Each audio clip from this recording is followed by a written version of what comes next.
Hey, how's it going, everyone? Just back again with my weekly stream. Lots of stuff to talk about, but I feel like I've pretty much covered it in my videos, posting different commentary and stuff. But my plan today is just to read a little piece from Second Esdras, which may apply to what's going on in the world right now. And I strongly believe that it does. And then, I'll read the Lord's Prayer and then just leave the panel open. If people want to join or just ask questions in the chat, however they want to do it, I'll just make myself available. If I think of something to talk about, I will do so. I just feel like I've kind of expressed everything on my channel through the videos. Again, as I kind of go through day to day and reading of the Bible, I will definitely, keep posting videos as things come to me. But I would say a majority of my quote theological contribution is there. I've finished the entire Bible. I've read through the New Testament much faster than the Old. It's not as long. And, it reaffirmed exactly what I've posted. I wasn't worried about it.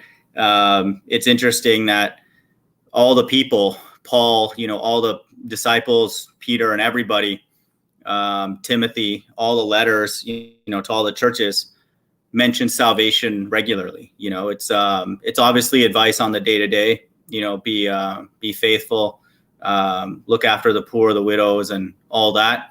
And, opening the gospel to the Gentiles is a major theme, in the New Testament. But it's incredible how much salvation is mentioned, in many, many books over and over again. And so that to me is incredible that people in that time were asking the people around them, even though now it's, thousands of years later, to be of good cheer, and think about, salvation. And so that is a light reincarnation proof as well, because those people would be back here during this time as well. And so, it was very, it was cool, going through the New Testament with flat earth, in my pocket, and then, other things that I believe that I know about the book of Revelation and the Old Testament. And so it was looking at it with a new set of eyes. But I would say the New Testament, except for the book of Revelation, is more focused on growing the church, and spreading the truth about Christ and his sacrifice, and opening up, the invitation to worship God to non-Israelites as well, to the entire world. And so, that's great. I have one lesson, I believe, planned, just kind of summarizing all the verses that I believe are prophetic and refer to salvation. And I'll do that in one video. But really, aside from that, it's pretty much, done. I'll probably read through the entire Bible once more, from beginning to end. I mean, maybe more, but at least once more, just in case I miss something. And maybe make a video summarizing it, from a high level, because I like those kind of summaries. For people who don't have the time to go through it, maybe like I do. Oh, hey, Amanda, how's it going? And AllyB, what's up, man? Good to see you guys, both. Yeah, that's, I'm going to read a little bit from Second Esdras, and, I'll read the Lord's Prayer. And then if anybody has questions or if they want to come on the panel, just let me know before you come on who you are. And just, if you don't mind not turning the video on, nothing personal, but I just don't want anything, unless you're sharing like your screen or something, that's fine. But for the most part, if you can just turn the video off, that'll be good, just to really as a protection for anybody, whoever wants to come on my stream in the future. I would say in these days, unless you have a specific reason to want to show your face, it's better to not, in lieu of all the censorship and stuff. But Yeah. So, I'll just quickly read the Lord's Prayer. I always start off my streams with this. Matthew 6:9-15 reads, "After this manner, therefore, pray ye, Our Father which art in heaven, hallowed be thy name. Thy kingdom come, thy will be done in earth as it is in heaven. Give us this day our daily bread, and forgive us our debts as we forgive our debtors. And lead us not into temptation, but deliver us from evil. For thine is the kingdom and the power and the glory forever. Amen. For if ye forgive men their trespasses, your heavenly Father will also forgive you. But if ye forgive not men their trespasses, neither will your Father forgive your trespasses." So that's a very powerful verse, set of verses to read. I would say, for anybody out there who's been following the flat earth stuff, I would essentially say that, the earth is flat, and motionless, like for sure. Just from what I've heard from ball earthers and stuff, like there's no coming back from what we've talked about, and stuff. And like QE, I would say, did a bit of a victory lap. Quantum Eraser on his channel did a kind of a victory lap earlier and just put out all the proofs, and there's no answers to any of those. And I just think it's interesting, the vibe on the ball earth, that people are just not as bold, for sure. You can definitely sense a change, in the mood, surrounding the debate. Just even with what I posted recently with Quantum Eraser, kind of sunning Stingray Dean, who is supposed to be one of their smarter people. And I would say he is in his industry, in visual graphics and stuff. But in this debate, now that we have the strength of the flat earth argument has always been reality. And so now when you present too much reality to a false reality, it overwhelms it. And I believe that's what happened for me personally, heavy in the last few weeks. And it's nice for people like me, I would say, that I'm still very cautious about what I teach, because the ball earth would undermine my entire channel, and really my entire spiritual life. And so I was careful. I didn't want to take an unnecessary step forward teaching things. If the earth was a spinning ball flying through a vacuum, then I couldn't reconcile that to the Bible. And so I would just leave the Bible alone. And I would challenge people, if that were the case, if I received compelling evidence or proof that the earth was a spinning ball, I wouldn't attack people in any kind of physical way, obviously, but I would challenge Christians as to why they believe in a God who presented a book who's not even telling you what he made. Like he's telling you some false realities. And so the motivation, the heart behind the spirit of that God, would be probably malicious. He would be a manipulative God. He would be tricking people into believing a reality that is patently false. And so that would be worrisome. And I would feel compelled to at least let people know, thankfully we don't have to do that. Flat stationary earth is a huge pat on the back for the God of the Bible. It obviously proves God's existence, some spirit's existence, a creator and intelligent design. Implicit, in the proof is that we get that for free. I would say for anybody who maybe doesn't have as much time as I do, but has an ear to hear, I would lend an ear to the God of the Bible. It's becoming clear to me that he is the entity that made this. He's orchestrating this whole thing, all the deceptions from the highest to the lowest. He is intimately involved in them. And the timing of the release of the information about this flat earth proof also, to me, has God's fingerprint on it as well. It's very, very timed with other things that are going on with this coronavirus as well. And I'll read out a second Esdras, something that looks like, Esdras was seeing the times that we live in now as well. And so, again, we don't know, like I presented recently, and I've reposted a summary for people to understand my theological stance. We do not know we're in the end times until a group of people are cold raptured by UFOs. And so that will sound outlandish to a majority of the world, but that's what it is, and that's going to be a worldwide event. It will be very obvious that there's something unusual going on to everybody on earth. And then from then, after that, it's just bad news, for everybody. It doesn't matter if you're on God's team or not. It's just bad news. More and more bad news after that. And that's the trigger, and so I believe that event will happen this year. And so that's why I'm kind of pushing stuff more out, that kind of thing. And so, I think that, we're living in those kind of days. And so that's the next thing to quote, look out for, according to the things that I've, been sharing on my channel. I believe that worldwide event will be the thing that will force the mark of the beast. It's not going to be a voluntary, this is a cool technical thing anymore. It's going to be a very distinct moment in time where the people of earth are now going to have a common enemy against angelic forces, and God himself. And then the people on earth are going to force everybody to decide what team they're on through the mark of the beast. And so I don't actually think it's going to be, the focus is the financial piece, which obviously will be there. You will not be able to buy and sell anything without this mark, because you will not be part of the system. People will consider you an enemy, an outcast. And I believe it will obviously, can still be tied to your bank account, no doubt, but it's more a sign of allegiance to which team you're on.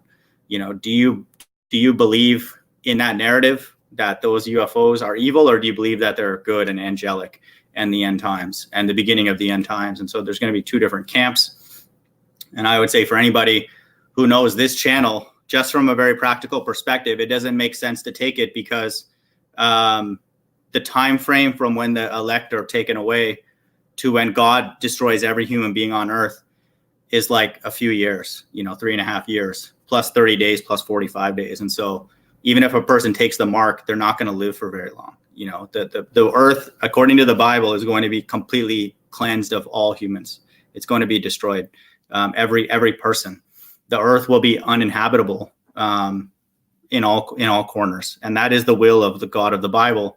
And so we still are waiting to see him perform, this massive and outlandish prophecy. But it just doesn't make sense from a practical perspective. Just keep that in mind. If anybody, is going to be on earth during that time, it doesn't make sense. It really does not. The government narrative is falling apart already, and this stuff doesn't make sense. Kobe's death, quote, death doesn't make sense. The stock market doesn't make sense. Coronavirus doesn't make sense. All this kind of stuff, like, who cares? Like, I'm not saying coronavirus is irrelevant. I believe it may actually have, and I'll read in second Esdras, it probably is related to Bible prophecy, because it looks like it's becoming a bigger and bigger thing. And but there are many people that are dying, around the world. And so it just has that sort of edge to it that it looks like it's something else. It's part of a broader deception. And, that's what the beast is all about, is to get as many people against God as possible. If you were to make a slogan for the beast system, it's to not include God in any conversation. And that is what my channel fights against, is that I will bring God into every conversation, even if it's annoying for flat earthers. They don't want to talk about God. They just want to talk about, yada, yada, yada. That's not the purpose of this channel. And people will find it irritating. They will find me irritating if they don't want that, and I would just say we can part company now in a friendly way, because I'm not changing. It will not change until I see something different happening in front of me, where the God of the Bible is proven to be false, like a spinning ball earth would falsify the Bible, like a rapture not happening, like America not being destroyed, like the mark of the beast not being forced. All these things dismiss the God of the Bible to me, but I have no reason as of yet to dismiss him. And in fact, what I see is building more and more confidence that he is indeed behind this. And so that's where we're at. This channel is not about Mandela effect, simulation theory, AI, that's kind of stuff. That's not what I read the Bible and I put a mild interpretation behind it. And then I represent, the God of the Bible, through this channel. And that's a bold statement, but That's what I do, and I'm not going to stop. This is not a financially motivated channel, and never will be. And I read the Bible very much the same way that I read my engineering textbooks, in almost the exact same way. I'm very skeptical about everything, especially now with flat earth and stuff. And so I'm not tied to it in an emotional way. If it's false, it's false. It's what it is. I will be very open about how I was teaching lies, very, very much. And I will be apologetic to the people in my family and people around me, and then people who've been, quote, touched by this channel in a digital way. I will definitely be apologetic of that. But as of now, especially with this flat earth proof, we don't puff our chest in any arrogant way. But for those people out there who are flat earthers and have a disposition towards God, it's a good time. Take a personal victory lap in your own life, like Quantum Eraser and other people have been doing through their own channels. They deserve it. The earth is flat and stationary. We've been programmed to believe a false reality. And that's just the beginning of it, believe it or not. According to the Bible, there's a lot of other things that we've been robbed of. And we look forward to that day where God can reintroduce himself to us and tell us on an individual basis why we were made, and that's powerful. That's exactly what is promised in the God, from the God of the Bible. And, that's an incredible thing. And I would just say, for those who have a similar hope, that's a good place to place it in the times that we live in, because we really have no other choice. All right. So that's my preamble. I'm going to read from 2nd Esdras 15, start with 12. And for anybody who knows my channel, anywhere that Egypt is written, that's equivalent. That's just America in modern day. And so I'm going to start 2nd Esdras 15, 12, and then just keep this in mind, with respect to the stuff that you see going on in the world and all that. Let Egypt mourn in its foundations because of the plague of chastisement and castigation that the Lord will bring upon it. Again, if the God of the Bible is real, he's doing all this stuff. Whether it's a real virus or a fake virus or whatever it is, a psyop, God is behind it. The God of the Bible is behind it. Let the farmers that till the ground mourn, because their seed shall fail to grow, and their tree shall be ruined by blight and hail and by a terrible tempest. Alas for the world and for those who live in it.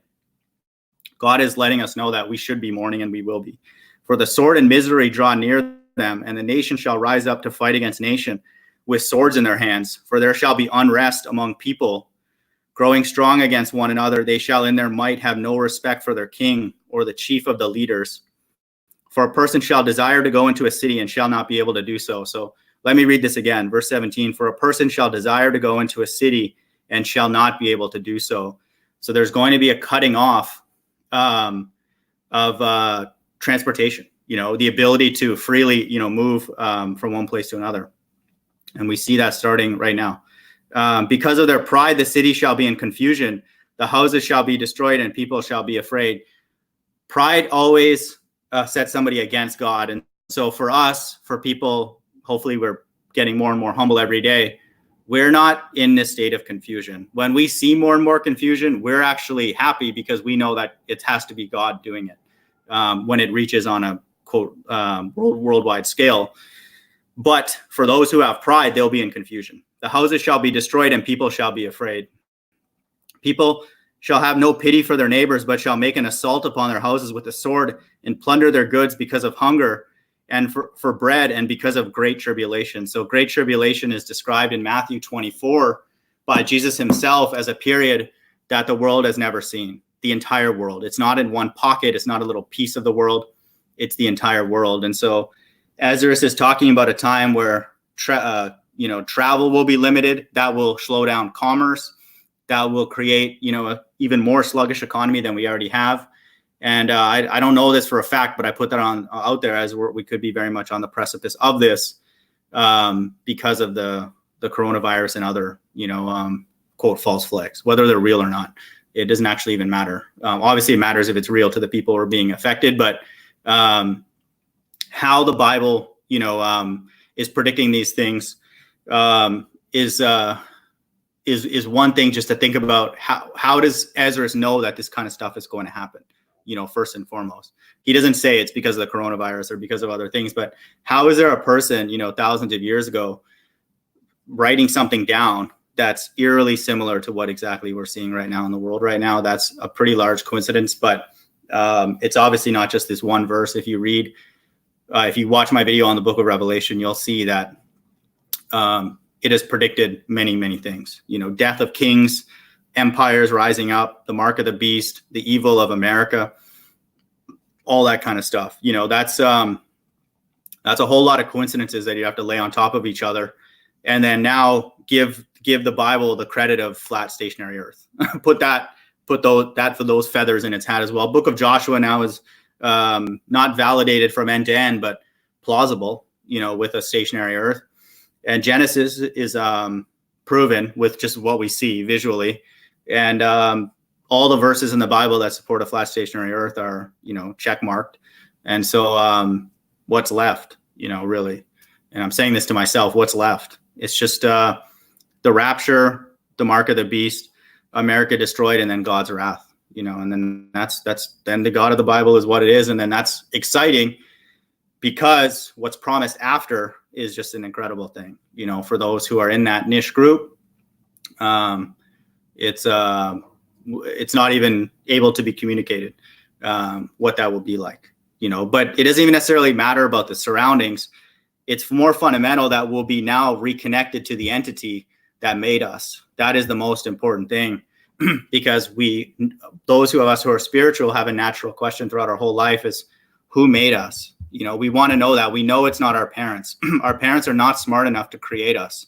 They're not. God co-created us through our parents, but they're not smart enough. And this is not a shot to any parent out there. You're not smart enough to create a child and bring that child into the world safely and healthy. Only God can do this. Everything that exists. This is why Abraham bringing his child to be sacrificed was not a heinous act in any way, because that's God's property. That's not Abraham's. But he was counted righteous because he would have followed through with it. If God allowed him to and wanted him to. Isaac was God's. And so that is, people don't like that. That's offensive to this world, but we live in a completely satanic age. This laptop, my phone, this table, my TV, everything, God owns it, and that's just what it is. I didn't come up with this. I didn't make myself. I didn't make a human being. I didn't make this narrative. None of us did. God did. God owns everything. And so it looks like he is going to be testing the entire world soon.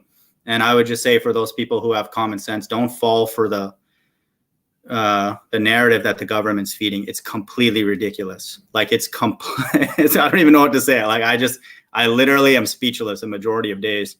This Kobe thing was just kind of the icing on the cake for me. It's so absurd, that a person that is that hated amongst people that are his friends could be, venerated this much. To me, it's just absolutely insane.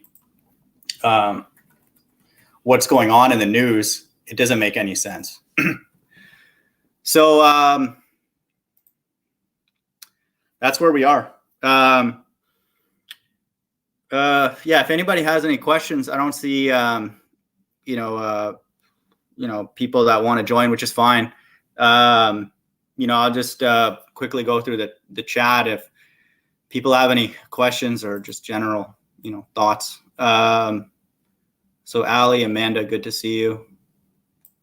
Yaz, Will, Soren, good to see you. Seek and Find, what's up, man?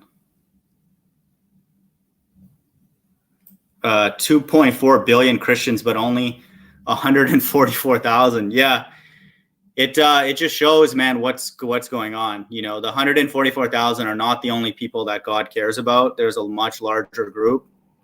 The Bible describes it as a mixed multitude, but that group is going to experience God's pleasure and peace, but through pain, and through death. And so I don't think I'll make it to either of those. So I don't claim to be one or the other of those. I don't think I'll make it to either of those camps in that way. But for those out there, I would just say, don't put yourself through unnecessary pain. If you see a rapture and you hear some bogus story on the news, just wrap it up at that point. It's over. I don't know I can't tell you what to do, I have no idea if these things will happen for sure, but don't like make long-term plans. Because like I said, from that point forward, the Bible gives the world really 3.5 years before God sets up his kingdom on earth. And so, that's just what it is. So, that's all I would say. And I think it's very important to know as well about the 144,000 is that they're going to be very poor, and that's the part that I keep pushing lately. Not to be some kind of, Gandhi-esque Mother Teresa person. It's because you will miss a very important thread that's necessary to understand the work of God if you don't understand the people that he likes. It's just like, Ally has joined the panel and other people who come on here. If I don't know Ally's few friends, the people that he likes to be around, I can still know AllyB, but I won't know him very well. If I don't know the people that he likes to surround himself by, what kind of conversations does he like to have with those people? Even people in our own life, we don't know them very well unless we know other people in their life, in their ecosystem. And that's the same with God. Obviously Jesus Christ gives us an example, but a lot of people still aren't convinced just by Jesus Christ's character that God truly and only associates with the humble. It's an if and only if for those people who understand mathematics. It's not an if and maybe, it is if and only if a person is humble, will God even think about communicating with them? And that's just the beginning. A person still has to do works on top of that. And so I'm not saying that to sound like a broken record, even though it is, but just know that these 144,000 are not going to be people that we would think are anything special. There'll be people who just don't have an arm. They'll be in wheelchairs. They'll be blind. They'll be just people that's why the world will still continue. This is why the rapture, people have accused me of calling it a quote secret rapture, but it's a secret for people who don't understand the heart of God. And so it will be a secret in the sense that the world will still keep going, it's not like Trump will be taken away or like an airline pilot. Again, I don't know for sure, but I don't think it's going to be a very visual thing. People are going to see it. It's going to be big, but it's not going to be the whole world like stopping. Because again, like Seek and Find saying in the chat, it's not a massive number of people, but it's enough worldwide that people will be like, dude, something just happened. Something weird's going on for sure. And so I'm not saying homeless people don't matter at all, but they don't matter very much, if at all, in the world that we live in now. The world will just keep on going, and so that's why I don't want people to miss the nuance about the way that the God of the Bible operates, because it is so outlandish. And I've been a part of this system. I'm not coming on here as if I'm, some Buddhist monk or anything like that, praying in a cave every day. I mean, I have, lust for women, and I'm like into golf. I like nice things and all that. I've tapered that off in the times that I've live in right now, but I'm in that same system. So I've been wired the same way, and I have deprogrammed myself through the Bible. Thankfully in the last year, I guess. And I would highly recommend people do that. Even if the God of the Bible, it doesn't do anything and it's not real, it's still a good thing just as a person, as a human to human, to acknowledge the fact that a poor person who is blind is just as valuable as Jeff Bezos, just as valuable, because they have a body and they have a soul, and that's it, and then that is the composition of a human being. And so the outlandish thing that the Bible states over and over again is that poor person who's blind is actually the only type of person that God's Spirit is comfortable in. So what can we get a sense of this God then? His Spirit only feels comfortable. When people sit down and you're around your close family and friends, you feel comfortable, you feel safe, you can just be yourself. God only feels comfortable in a body that is humble, and desperate for him and him alone, and they have no deceit. They have no guile. That's the way the 144 are described. They have no deceit. They're not, playing magic tricks, with the Bible or anything like that. And so, I'll get off my soapbox, but I just want people to be aware of that even amongst religious people, they don't teach that, and I would just say for anybody who watches sports and all that, you see the underdog win, we all rejoice, right?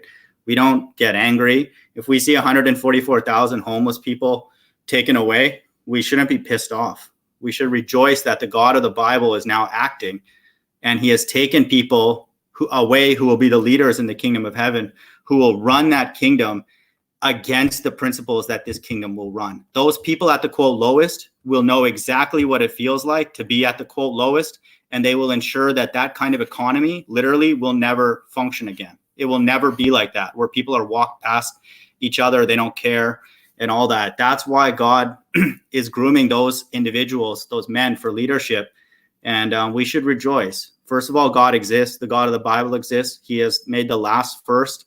He has exalted the poor. He is beginning to test the entire earth. And then once it's cleansed and the souls that he wants are collected, he is going to establish the kingdom of heaven on earth with his son ruling the world, in righteousness. And so that's not a bad proposition for anybody. Even atheists are complaining about the world right now. They're like, dude, this is all jacked up. No one knows what the hell's going on and all that kind of stuff. Like, a lot of people have known that the earth was flat for a while, but I would say for me, I just really for sure found it out recently. So we just kind of are figuring out where we are, so we're like dazed and confused and stuff. And that's just the beginning of the deceptions. There's many, many more. So Ally, sorry, man. What's up, dude? Long-winded. What's up, brother? If you're still around. Yeah, I'm still here. Hey, Ally. Hey, what's up, man? I can hear you. By the way, dude, did you know that your stream was cut off, man, earlier? Oh, man. That's right. It was quite funny. One of my streams, it was quite strange actually. One of my streams, I did mute. Yeah. And I forgot to unmute myself. But my last one, yeah, I done all my sound check and everything. That was StreamYard. I done all my sound check. Everything was fine, and it cut off halfway through. I don't think you know how important those are to us, man, because you're the one sane person in this whole thing. So we come to yours for like relaxation, but no, I just wanted to let you know. Oh, I appreciate that, but I wouldn't say I was sane. That's a bit debatable, actually. You sound a lot more sane now, though, right? Have you seen some of the stuff that's going on? I'm probably in amongst insane people, though. Yeah. I mean, we're starting to. The ballers are starting to sound. Chocolate is in the chat, and he said this best. I could not say this any better. They're starting to sound like us a couple years ago. Like the calculator's broken. They're making up all this stuff. Infinite refraction. They're making up optical things that are not even real. They accused us of doing that a while ago. They sound like us. Then they're throwing their own priests under the bus. Like Neil deGrasse Tyson and all that. So. It's just they've totally hands off. They've totally denied it. We've kind of pressed them to the point that they're denying these. Oh, Brian Cox. We don't care about Brian Cox. It's brilliant for me. It's amazing to watch actually. But I've known most of these people are full of crap anyway. So, what do you think, man? Like not to sort of put you on the spot, but how long have you known personally that it's been flat? Like, this is probably not new for you, somebody who's been in this, but is it alarming what you've been seeing with this black swan stuff? About 5 years, about 5 years now, actually. It's 5 years this year. Wow. And as I say, when I first heard it, I just laughed because I was already, knee deep in, research and other stuff like the financial stuff you go on about. Yeah, I done like hundreds and hundreds of hours, but about 5 years now. But I find it because I've seen the progression. I've watched actually how they've accepted. It was like what they say about the truth. It goes through stages or something. Yeah, 3 stages: denied, or ridiculed, denied, then accepted as truth. But that's what they've done. They've stole all our arguments and claimed them as their own now, which I find fascinating, but it's happened over years. So, that's crazy, man.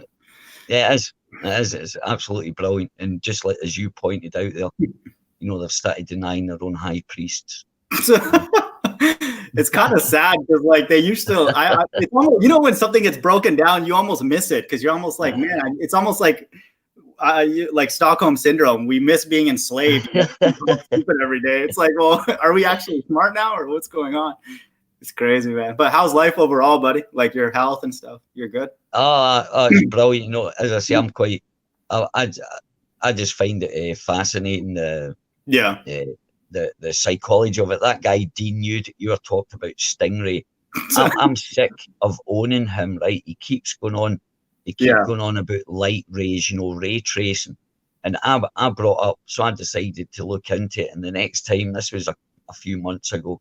Yeah, I brought up it, and it's because there's two horizons: geometric, or the geometric and astronomical. Yeah. Right. So the geometric one's the measured one, the one that's never there. You never see that because you can't really prove that. So that's what he's talking about. And that ray tracing, it even says in its in documentation about it, it's not a reflection of reality. No. And I brought that up onto Jose's and pulled him up about it, and we went into a big deep discussion about it. But they keep bringing the same rubbish up again. So. Ally, it's funny, man, because you and I are just like small to them, right? Because we have small channels, we're just normal people. Yeah. It's funny when QE comes on with the power, and they deserve it. I'm not taking away from them, but they got the power of QE, Oakley, thousands of subs. He literally treated that Dean like a little child, but you've been saying that for a while. So I give you that because I've heard those hangouts, and I've done ray tracing as a seismic company. Those are sound waves, but I know what you're talking about. It's a very fickle math, because you're talking about a complicated wave equation. You're propagating it through a huge medium, and rays can literally just do crazy things, and they'll be like literally quote lost because they'll bounce and they'll hit an edge and they'll be lost, and then the information will be not accurate when you have distinct boundaries of different mediums. So it's very, very tough from my experience with sound waves. And so light would be no different. It's no better. It's probably harder to model because you're dealing with more of a smooth image when you're seeing something than what I was doing was like seismic imaging of the subsurface, where you can make more assumptions about smoothness because the layers of the subsurface are smoother. But yeah, dude, it's the whole narrative is falling apart, dude. Like that PDF file is messed up that Rumpus is presenting. What ray tracing? Oh, we'll get on to Rumpus, I think, because this is fun. I always like talking because we've shared some really, really cool experiences on these panels. Yeah, and we know the people that we've got the same kind of outlook upon them. But the difference between the ray tracing and there's another one that does it, and it uses light beams. But the thing with ray tracing is when it shows a shadow, it gives a defined edge. Mm-hmm. And that's not what a shadow does. It sort of deteriorates. So it goes from like black to lighter and lighter and lighter. It fades out, and that ray tracing doesn't do that. Yeah. If you know what I mean. Yeah. So that's like the big difference. It's not as actually sharp. It doesn't go down. It doesn't represent the reality of what a shadow or how light actually travels because of them restrictions on the, like mathematics. It's in the confines of a certain mathematics, and that would be like adding chaos theory to an equation. Where it would get worse and worse, like entropy. Introducing entropy into an equation is a mathematical equation attached to a shadow. So. Dude, I think that I don't know if you saw the recent one with Ranty. Rumpus was talking about using 3 measurements to describe the entire channel that those rays are traveling through. And he's like, yeah, that's good enough. I'm like, dude, I was almost like telling him, dude, no one's going to buy that. Like, especially because, Ally, you've been on there. We've planted seeds of doubt. Obviously, Rumpus is PDF. People are getting tired of it. They're just like, everybody knows. He's going to do it next year. His web page is coming. It just keeps getting longer and longer, dude. There's like, every time we see it, there's more freaking pages that he's scrolling through. But we have another guest, Angel. Oh, yeah. I didn't introduce you, man, but welcome. We got Angel, AllyB. This is just an open panel. You don't even have to talk about God or, what. I mean, you can, obviously, but. Yeah, we're up for this. I'll just mute myself. So. Yeah, Angel, what's up, man? So you said that, how from your words, God, but, I say his name. You say how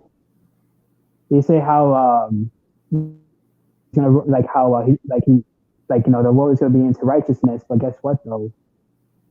You're not saying the full truth of what's going to really happen to your people, not mine. Wait, sorry, Angel, can you put up your volume a little bit and just say that again?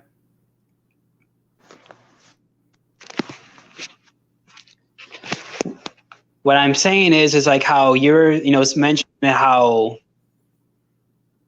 basically the new covenant, basically how the world's going to be in righteousness, but guess what though?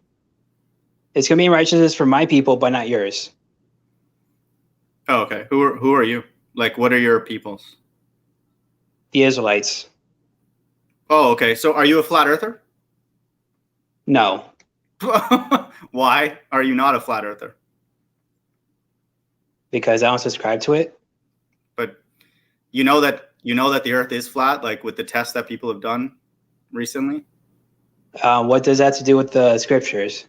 I mean, it's the very stage that you're standing on. No, I'm asking you, like, what does this have to do with scripture? Well, I would say Joshua cannot be understood unless you understand the earth doesn't move. Genesis teaches that we have two lights under the firmament. There's hundreds of Bible verses that reaffirm that the earth doesn't move. Job talks about the sun and the moon being local to the clouds. And so there's a narrative that it looks like you're pushing as well, that our reality is that we're surfing on a ball flying through infinite space, and it's become a very profitable business under the umbrella of atheism. So I don't understand how somebody who is claiming the kingdom and righteousness, which fine, you're allowed to do that, because I do that on my channel and advertise that. How would God not introduce you to that deception that obviously he architected? So help us understand that. Well, I'm not, like I said, I'm not talking about the earth. I'm talking about what's going to happen. Now, you're talking about what's going to happen on the earth, right? What? You're talking about what is going to happen on the earth at some point, right? Yes. Right. The new covenant. Right. So what I'm trying to say is how, yes, the world is going to be in righteousness, but for your people, Edomites are going to be enslaved. Okay. How do you know a person's an Edomite? Do you come from Esau? I don't know. How would I know that? All right, let me ask you, do you turn red out in the sun?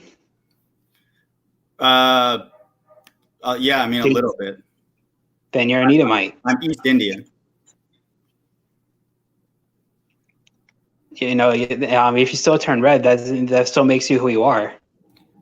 Okay. So I'm assuming you're just a troll, because I think I could, or do you actually have something to say, or like, you're a ball earther? I'm not trolling. Everything I am saying is straight from scripture, and I can prove that to you.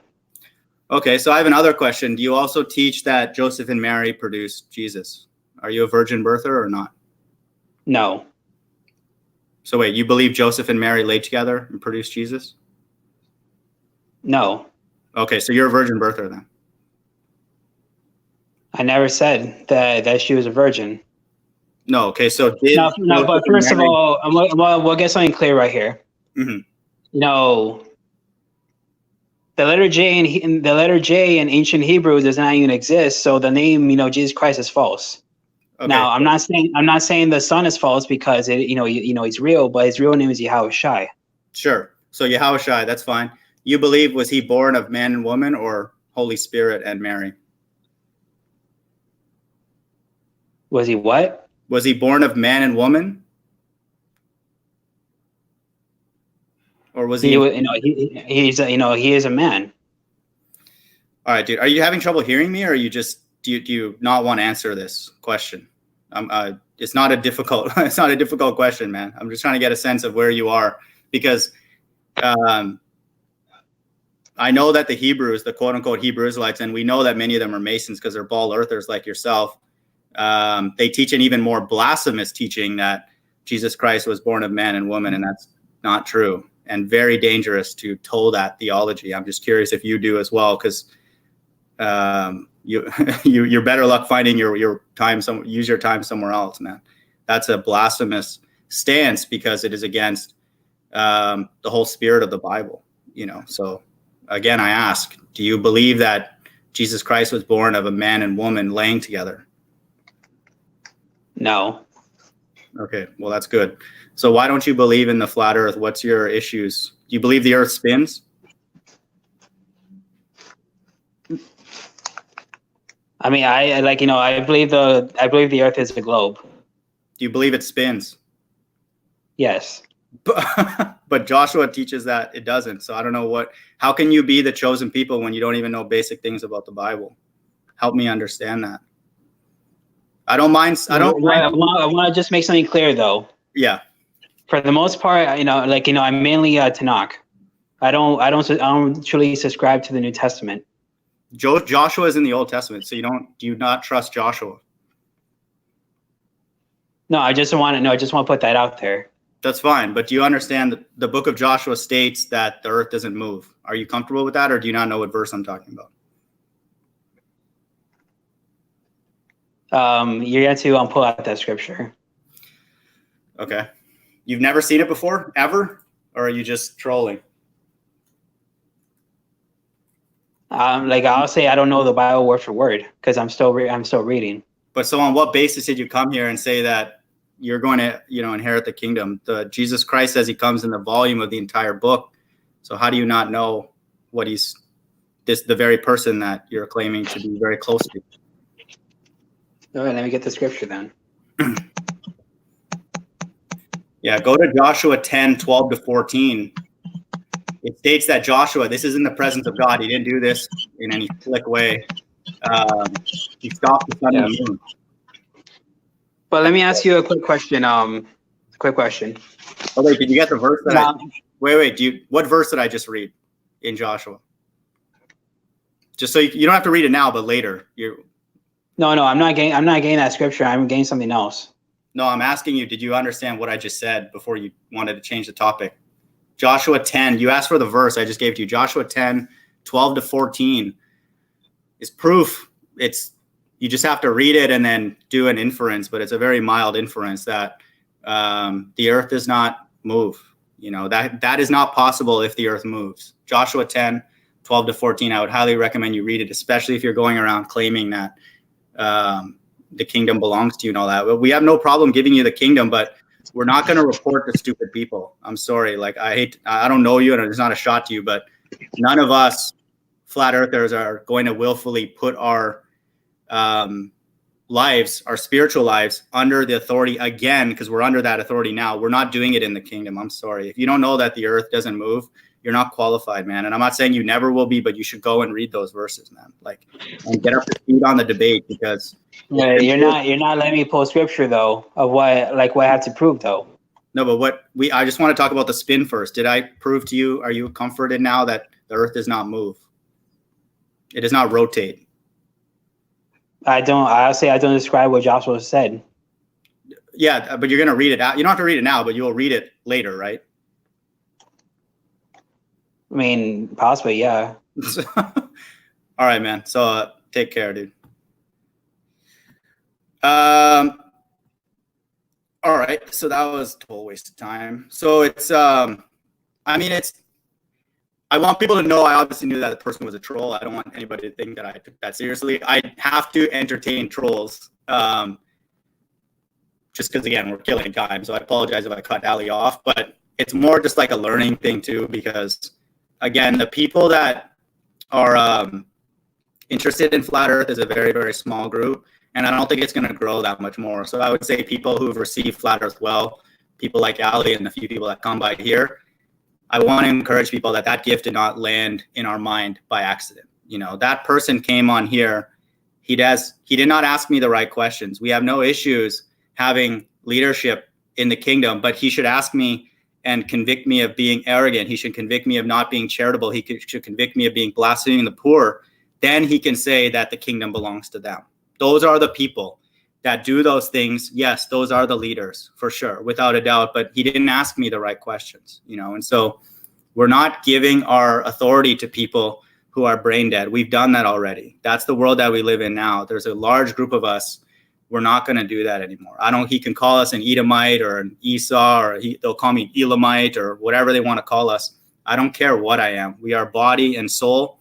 That soul, the Bible says, when it's released from our body, is attracted, drawn to the Most High, because that's the energy that created us. And so God would not do that. I want people to know this is a very unique time in human history. Our brains have been perverted through the education system. The Bible has been perverted and made into a business, and it's been made into a God loves me and not you. And I just want people to be reminded of what I said earlier. It's very, very clear who the God of the Bible loves. It is the poor. And that is outlandish to the world. It's outlandish to that individual who came on here. But I want people, if you remember anything from my channel, all the doctrine, all the theology that I've tried to share with anybody, remember that one statement, because if a person misses that, they will miss almost all of the work of God. There are people in the past when Jesus Christ came on the scene that asked, and even people who ended up being his disciples asked, what good can something come out of, Nazareth? What good can come out of that? They would even say, these are people that ended up being his disciples. They almost missed the boat because of the way that God chose to enter his son into the world in a very humble way, in a city that was of, not reputable, and it's not like in modern day, it would be like, man, how could a rich person come from like Idaho? How can a billionaire come from wherever? They should come from New York or California and this and that. And so it's the same thing, and then I just want people to know, especially with what I've been teaching lately about the end times, you'll miss the prophets if you don't understand that God will use two people who you will walk past and nowhere in any teaching except here, and I don't know anybody else who teaches that, those people are the only candidates to share God's message. The Hebrew Israelites believe that they are the witnesses in the book of Revelation. First of all, they're ball earthers like that clown who just came on my panel. God would not give his truth to somebody who comes and shares the Bible with that vibration. He will not. He cannot, because it's inconsistent with his spirit. God's spirit can only dwell amongst the poor. And it doesn't mean financially. I'm talking about spiritually poor, not necessarily financially poor. They have to be in a broken, destitute condition, because that automatically puts a person in a position where they only care about God's opinion. And God is the only thing that will take care of them. And that is the world that we live in right now. I hope no one would argue that. And so be very discerned about, people's spirits in the days that we live in now. A lot of people have a lot of really weird ideas about the Bible, strange ideas. Just don't fall for it, because it looks like what this time period is, even with this Kobe thing. It's just a time where God is just throwing every deception at us. And the Bible says God sends the delusion. God made the ball earth. God made the education system. God made this beast system. He made the system where we're not allowed to ask questions, where we're told by Rumpus that we're an idiot if we ask questions. God is paying all these people to come in those hangouts and make fun of us. He's doing it. But what he wants is us to be sharp.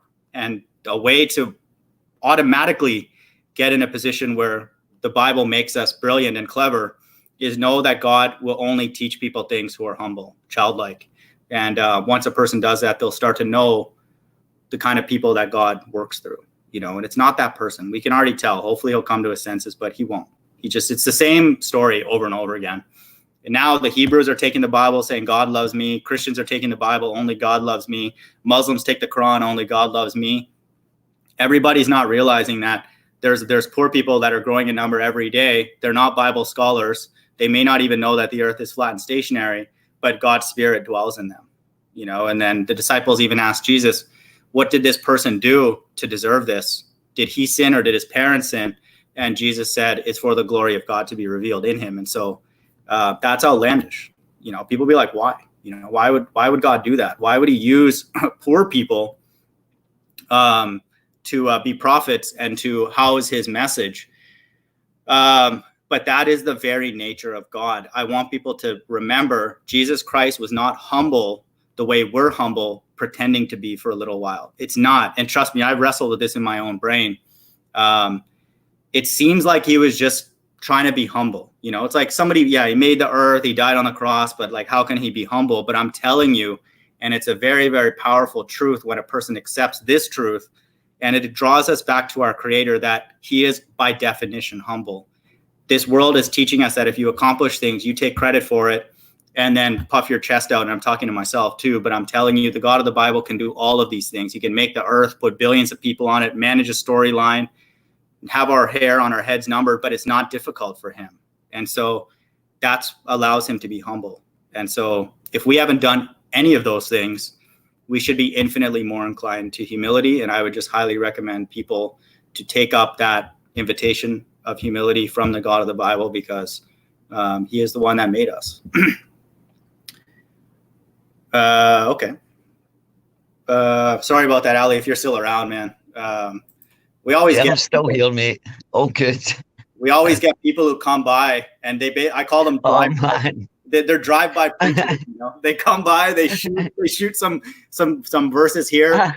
And I don't say this arrogantly, but anybody who will do a drive-by on me, you have to make sure you've read the Bible and you've read it to not make money off of it. I don't know how to say this. You cannot be anybody who wants anything but to know why you're here desperately, because that's why I read it. And so fair enough. People can come by and say whatever the hell they want. But if a person has not read the Bible in a desperate way to know why they're here and why we're all here, you will get nothing from me. You will not get I just thought it was funny. I was glad I was muted because but the thing is, he goes, "Are you an Edomite?" And you goes, "Oh, how would I know that? I don't know what one of them is. How would I know I was one of them?" And of all the questions that he could have asked, he said, "Do you go pink in the sun?" Who is this guy? Unfortunately, but my interest just peaked there. I had like 1,000 million questions. I actually wanted to talk to the guy, but quite rightly you flung him off. But when he asked me, when he asked you, "Do you go pink in the sun?" I thought, right, I've got to talk to this guy. This sounds fascinating. Where did he find out? He must have been, obviously, maybe not obviously, but he must have been told that there's a certain gene that inside that makes you go pink, and if you don't have that, you're the special chosen people. Yeah. And that was the question I was going to ask him. Where did he find out about this? Or, how is it? But it was quite funny what you did to me. You didn't actually read the Bible. You were quite right. He was coming in, spouting off, saying you were wrong or whatever. And then you asked him, and then you asked him, "Oh, will you read that passage then that says that?" And he goes, "I might do." I thought, yeah, fuck. Yeah. Oh, excuse me. Out of here. That's a ball earther answer. Flat Earth is an absolute killer for people, man. It's an amazing truth for sure. Amazing. Yeah, but the fact that he like hand waved his answer, the way that he just said, "Oh, I might do," he should have just said, "Yeah, of course I will. No problems." Yeah. If he was really interested about the Bible, because obviously he's reading some Bible. Yeah. You know what I mean? He must be having the same reference as yourself. So that was at the time you're thinking, that's just pathetic. We have no issues being enslaved. If the Hebrews want to come and enslave me and Ali and everybody, and fine, come and enslave us. But you're not going to tell us that the earth is a different shape than it is. Obviously, first and foremost, if you want to come and enslave us, and you're not going to teach us lies. I'm sorry. Like, we don't mind there being a chosen people. Go for it. That's great. You're not going to teach us lies, because we've already been through lies. You're not going to enslave us with like fractional reserve bank. You're not. Was he Hebrew? He's Hebrew. Yeah. Oh, right. Okay. All right. I didn't know that. I'm out of touch with all this religious stuff. About all the different factions. I've ruffled some feathers recently because I posted a couple controversial videos where I'm telling them stop crying, about slavery and all that. Like, I'm not trying to be insensitive, because it's a very, very grotesque and a wicked, time for anybody to be enslaved like that. But God didn't do that so you go and complain to the other person. God did that so all of us, even the enslavement that we've gone through with Ball Earth, God wants us to turn to him. That's the key. And the reality is the entire world does not allow God to be discussed. And I don't care if I'm the only person doing it, but God is always in the conversation. I'm not going to go and yell at some person, some random person out there who, enslaved my ancestors a few generations ago. I'm sorry, God did that. And the Bible says that everywhere. So if I get up and stub my toe, God did that. If I get in a car crash tomorrow, God did that. He planned that for me for some reason. And so I'm not going to go get mad at somebody else. That's the reality of it. So these Hebrews, I feel bad for them, because they do really sound like Ball Earthers, and many of them are Ball Earthers. And they're shilling for a God that doesn't exist. You know, that's scary. Yeah, but imagine wanting to actually getting a joy out of wanting to be a slave master. Yeah, exactly. Yeah. That mentality. I just find it funny. You know, I don't get upset or anything. I just find it funny. I'm like, God, man, where'd you get the rationale that your whole that this is what you're waiting for, this big occurrence so that you can rule over people? I'm like, what? Yeah. No, and that's the entire narrative of the Bible is God dying to the very people that he came to love, and then him turning and asking for them to be forgiven. And so the kingdom is not going to be different than that narrative, because that's the supreme example. So yeah, it says that there's going to be hierarchies in the kingdom, but if Jesus Christ is not beating up the very people that killed him, why would anybody else be beating up somebody else for a much lesser offense? It's inconsistent. And so God does this on purpose. He puts verses in there that he knows people are going to go and have the wrong heart, the wrong desire, and he lets them do that. And then God's just going to throw them into punishment. And so this is where the Bible is very tricky, because if your heart is not in the right place, it can be used to support Ball Earth. It can be used to support cults. It can be used to support a financial health and wealth, doctrine. You can use it to do whatever you want. And I just warn people that's a bad idea in general. Any religious text, why do that? But yeah, Ally makes a great point. How would that be fun? Anybody looks forward to like thousands eternity where you can beat somebody over the head? Like, dude, Ally, you and I, man, we want to go create something, right? Go build something, go explore, normal people don't have that ambition, Yeah, I just want to sit with a club and just bash. Like, first of all, your whole house will get messy. There's blood all over the place, like, come on, dude. Oh, no, man. But I just find it fascinating that, they're actually people. I mean, that was a real person. This is, and he's not any different. They're not just on the internet and on YouTube. Unfortunately, in real life, we're surrounded by Yeah, it's crazy, dude. People. But it's a strange world. We certainly live in. But dude, Ally, I would say, just since you're here, man, I would say, your vibe throughout these debates has been really the only thing that has kept me slightly interested, because you're not talking about what Pete Shea talks about, just nonsense. I think whether we got to an answer or not, I would highly recommend people do in many ways what I see Ally doing over the time, is just be curious. We don't have all the answers. That's why we know ballers are evil, because they don't let us ask questions. And I would just say, if we're dealing with a God, whatever God it is, he would want us to keep asking questions, because we don't know the truth. I put forward my best prediction for the end times, but even beyond that, we would have to believe that this whole thing has to be about learning, and I would just say, that's great, Ally. Just keep doing that, man. Because this firsthand, that we went in those hangouts, just tried to have normal conversations with people about, physics and stuff. And without even 5 words out of our mouth, it's like, you're an idiot. Like, really? You didn't really think, man. How do you know I'm an idiot? God damn. I used to love it when you went in, when you were quite prominent in there. I used to love because you just used to rip them to pieces, and it was just funny. It's quite funny. So. But so, Ally, what else is on your brain, man? Not to put you on the spot, but you can obviously just chat about whatever, but everything's good in your world and stuff.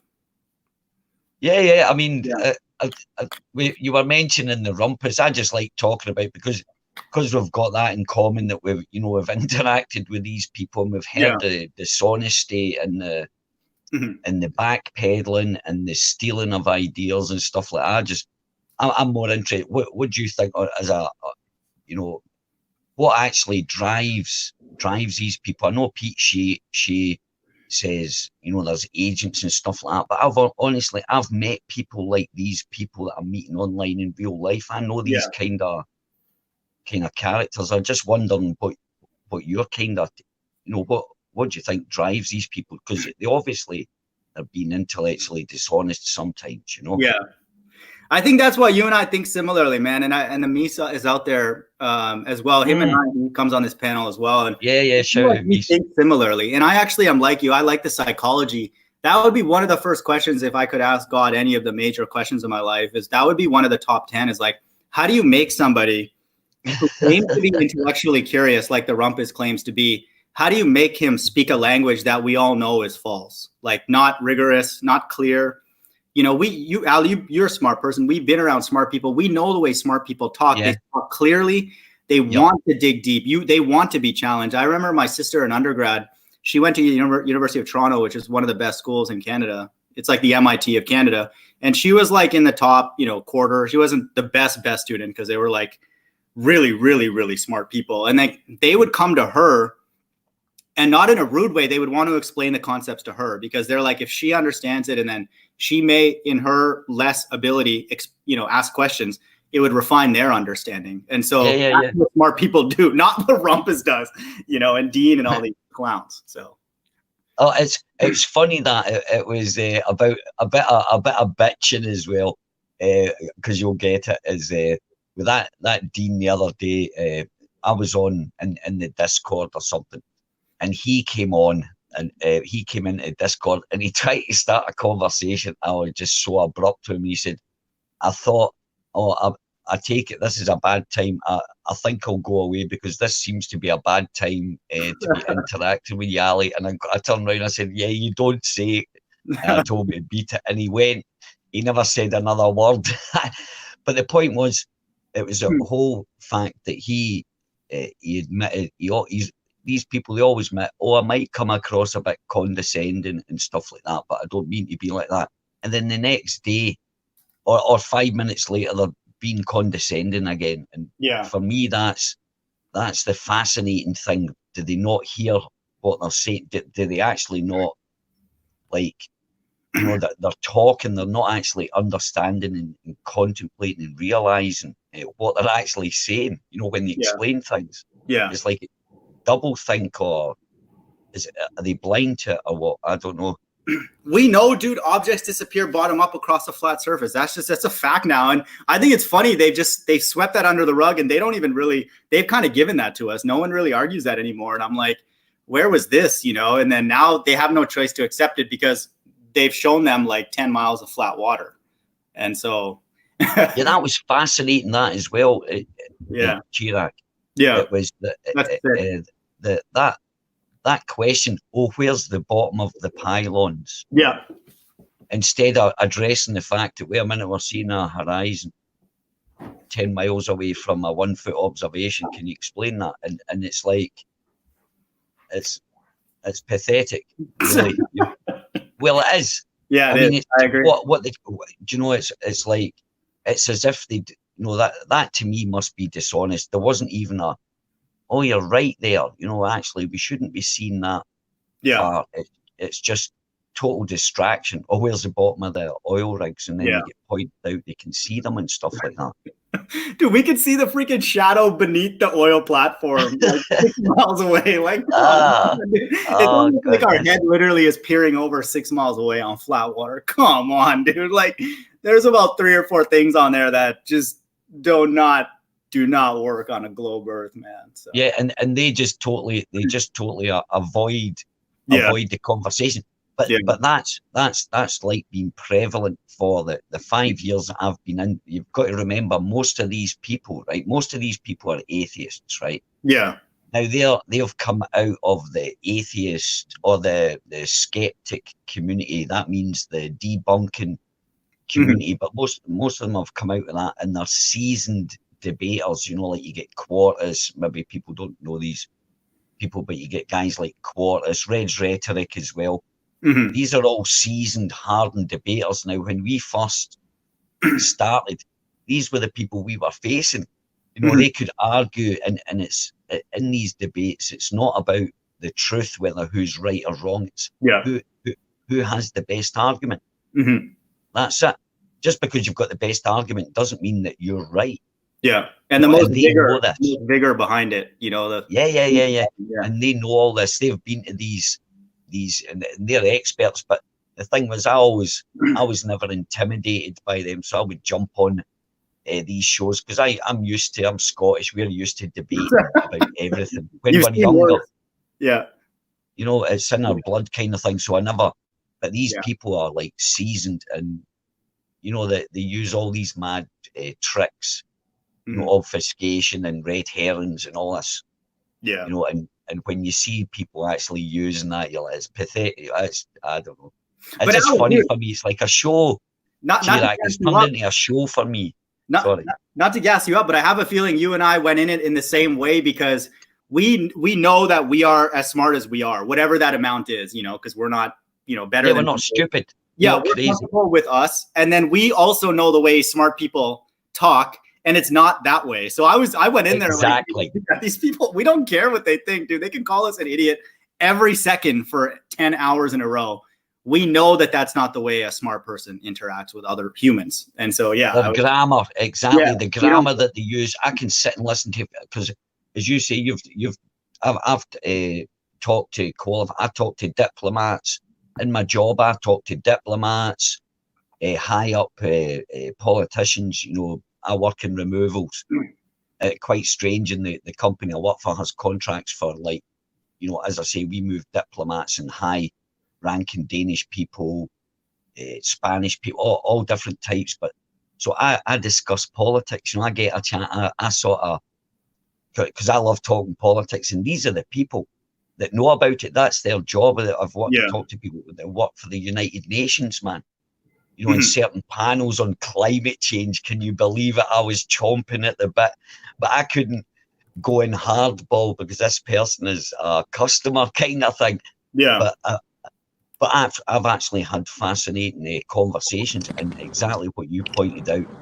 If you talk to smart people, you kind of, they all talk in a certain way, a confident way. It's not like, you know, if they don't know, they'll say, oh, I don't know that. You know what I mean? Because they're not protecting anything. They're just having a conversation. Yeah. And they're being truthful, you know? And we talked about back in the day about like stuff that we're interested in, like NLP and like, you know, psychology and stuff. And I believe that was so valuable when I went through that time, because we can see through all these people, man. These people it's just not right, man. Their vibe is off. It's not even a God or a spiritual atheist thing. We know they're wrong just from their vibration. That's not right. You know, it's like, if the earth was whatever it is, there's not just going to be 5 proofs. There's going to, over time, there's going to be thousands, millions. So, you know, if it's not a big deal, who cares? You know, like, we can tell that there's something else going on just by their opposition to it, the way that they oppose it, because it's going to be found out. Like, come on, like with technology nowadays, like, it's not getting dumber. You know, now there's even just 1,000 people who care about the shape and how cheap technology is getting. It's going to get figured out, man. Like, there's drones that are planned that are flying around all over the place, delivering stuff. Like, we know that there's something else going on because of the way that they attack us. There's something. Yeah, well, there's a direction we're getting. They've got an idea of how the world should be, or whatever, you know, the people that are in control to a certain level. And they're guiding. They're actually guiding us, because we, you know, through acquiescence and stuff like that, you know, about the law kind of thing, and plus intent. Yeah, you know, they're karma. They'll never, if you believe in, which I do tend to believe in, that there's a universal justice. It might be God's justice, if you want to say, but without him actually having to implement it, it's just like a natural thing that if there is a God that exists, it's introduced there as a natural working in the background all the time, an app that's always on kind of thing. Yeah. And these people, right, I think their work around the natural, that karmic justice or the universal justice or God's justice, the way they work around it is actually get us to ask for the badness, for the enslavement, accept it by doing an act, so that their hands are always clean, because they usually tell us that they're doing it. Yeah, I agree with that. I mean, so to protect themselves against maybe God's justice or something, maybe there's some, but that's what I think in these, and so I think that's, and they've got us, they're marching us towards somewhere. They're leading us along like the Pied Piper to their idea of how the world should be.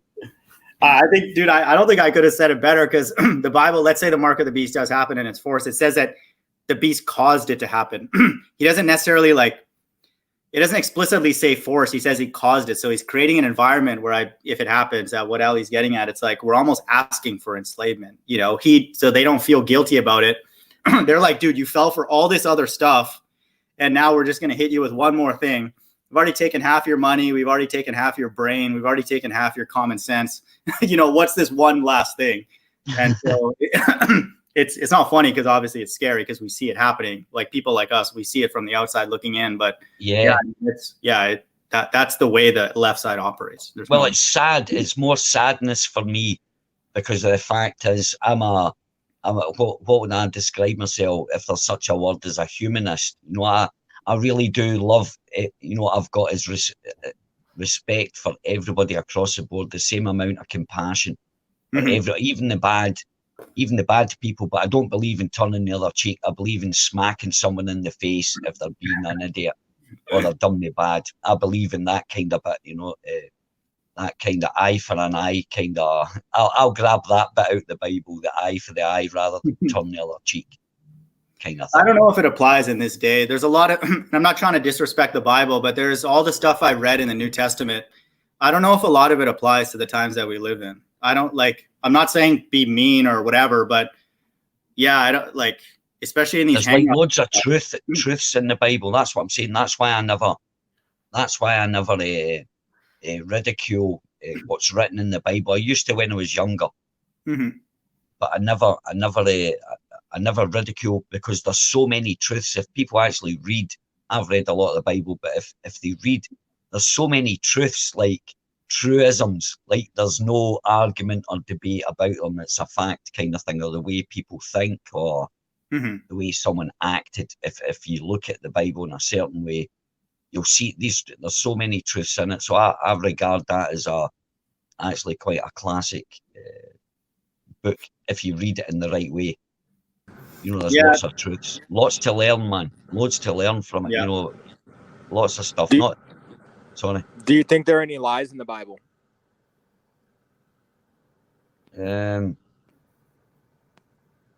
Yeah, probably because there was the man's hand was involved in it, so it was probably not in its original form, I would say, or the true. Specifically, can you think of any specific lies contained within the Bible? Well, I've not actually read enough. I'm not a Bible expert. As I say, I've been a dabbler throughout the years, so I wouldn't regard myself as religious or I got you. And that kind of thing. I think. To be fair, I'm not like a Kant scholar or an existentialist scholar, but I can identify a lie in like Nietzsche's Ecce Homo, where he says God is dead. So I mean, in order to know if something or a body of work contains a lie, you don't have to be an expert therein. Well, wait, FEB, just a quick question. Do you believe that, or what is your stance? Do I believe there are any lies contained in the Bible? Yeah. I'm persuaded that there are none. Okay. I do know there are many contradictions. I don't think anyone would argue that. I hope many. But I would recommend people to not dismiss the Bible based on that. I have my questions about Paul, but I would be, if someone put a gun to my head and said, is there anything in the Bible that's a lie? I would err on the side of no. Yeah. But I could point to specific things that make me think, okay, there's something off. So my first line of question when someone says, there are a lot of truths contained in the Bible, it's like, okay, I mean, I've heard that truism so many times. And this was the first time in my life that I've ever felt, like it ever occurred to me at the time it was said to ask, okay, but thank you for that. But are there any specific lies you know of in the Bible? Speaking to someone who doesn't believe the Bible. Well, I would say, that's a good question. I would say the way I would answer that is it's to be determined because we don't know if the Bible's true yet. So what I've read, just to answer the question that you directed towards Ally, I would say for me, no. Again, I'm not a history expert. I can't correlate everything that I read towards a videotape of history. That would be awesome. Yeah. Then I would be like really on board with it. But broadly speaking, no, I haven't seen anything. I could make a list of thousands of contradictions, but I want people to know that doesn't mean that I'm against the Bible. That means that those are there on purpose. Well, let me answer I get what that. You're saying, and I don't disagree with it. I'll answer your question because I couldn't answer that question. I would have to say I don't know because of the fact is I would have nothing to reference it. against them. That's an We honest know we are answer, proving whether what a lie was. But as I say, as Chirac says that about the contradictions, and I don't take that as, I just take it as contradictions. I couldn't say whether there'd be any lies in it. Like, for example, if the earth is a ball, I would dismiss the entire Bible as just a one lie. You know, I say that all the time. Yeah, even if some of it is right, I wouldn't even take the diplomatic stance that Ally takes with it right now. I would throw the whole thing out. Like, I wouldn't like burn it or whatever, but I wouldn't waste my time reading it. I have to correct you. That's not diplomatic. That's me being honest. I have to correct you there. Yeah, sorry for being pernickety about the word. No, that's fair enough. Yeah, fair enough. That's straight from the heart, as I say, and I really don't know and accept it. Even though years and years ago I used to use these same arguments to the atheists. I mean, when I was like 19 or 20, I used to home in and ask these same questions. But as I say, I've found out that, right, wait a minute, I can't be right about that. I've accepted that kind of thing. So it's like I've accepted that I will never have the capability to know the whole truth unless this God comes down, introduces himself, and say, "Here it is, and this is the story laid before you." Otherwise, anything I say about science or truisms or life, I accept. It's restricted in the fact that I won't ever be able to know whether I'm 100% right or wrong.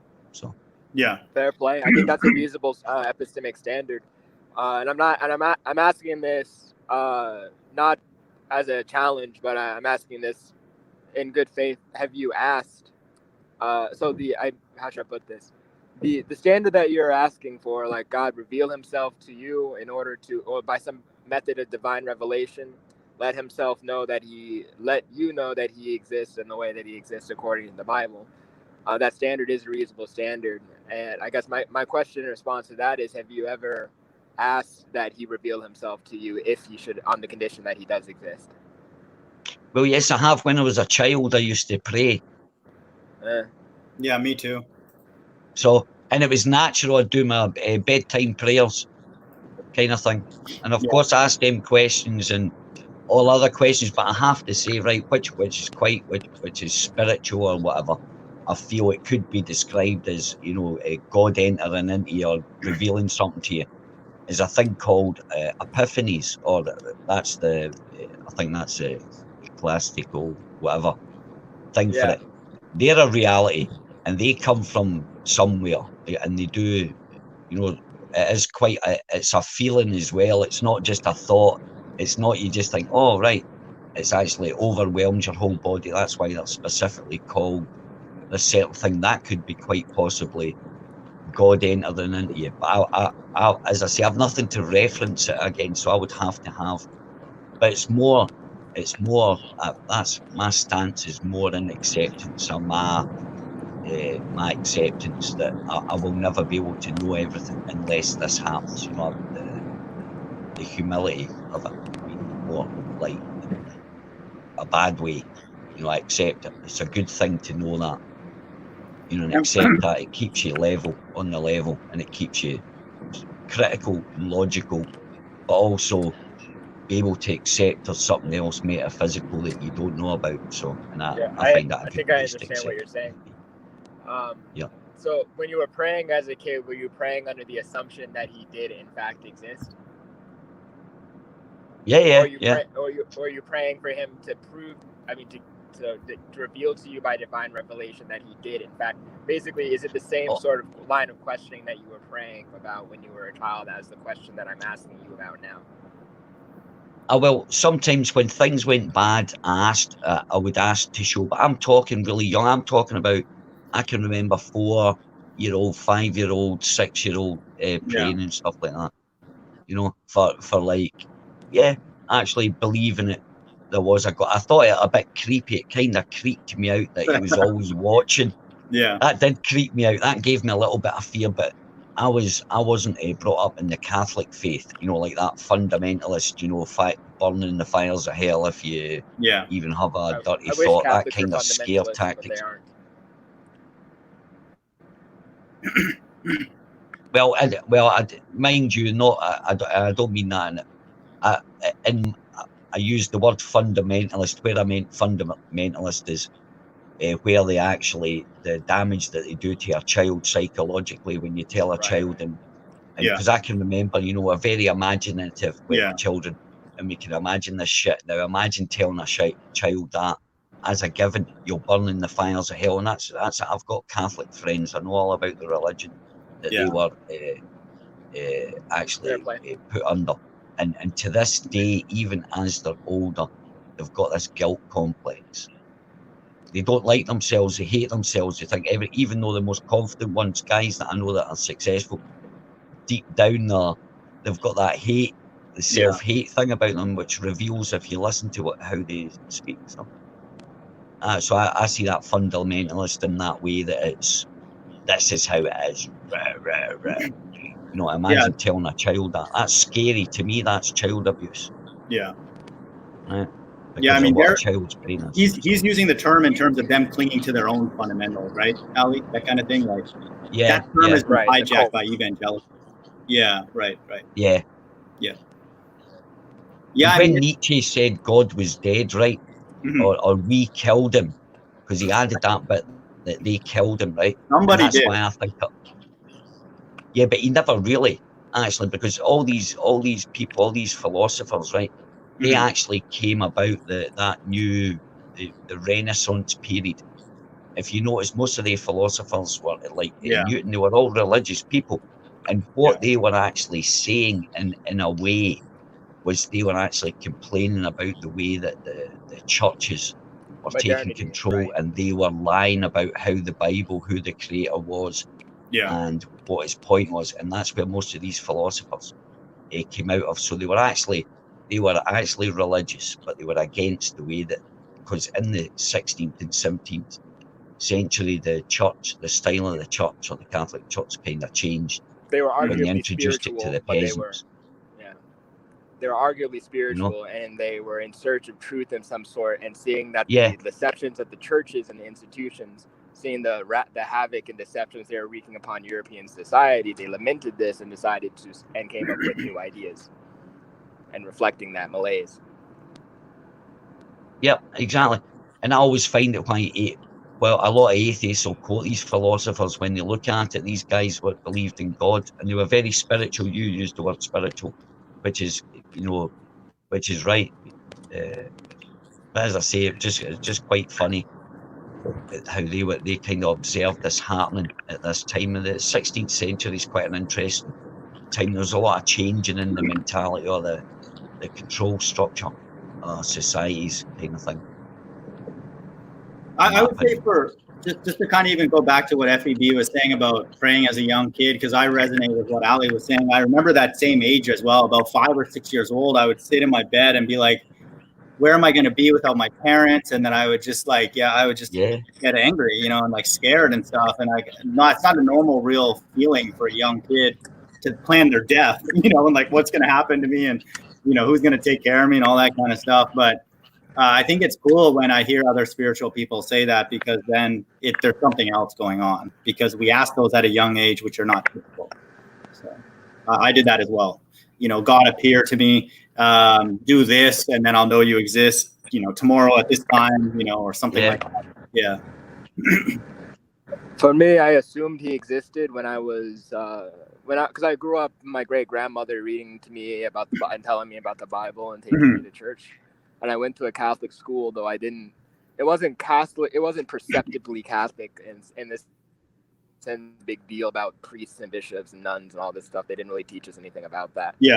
It was about as Catholic as the extent of the Catholicism, as far as I remember, was them putting some smudgy stuff on my forehead and rubbing some palm leaves together or something. And that was pretty much the end of it. Jeez. But I assumed that God was real and that everyone was a Christian, everyone understood that. And then around, age 10, I started learning about ancient Egyptian mythology, and I was like, oh, that sounds a lot like Jesus. Like, that's Jesus indeed. Oh, the sun god and the father and the mother, and oh, that's interesting. And I was like, okay, well, maybe maybe there's just a natural thing that people just make up, and then by the time I turned like maybe a little earlier than 11, I started getting migraine headaches, and the pain, it was just so insane. I would have to go to the emergency room, and then Jeez.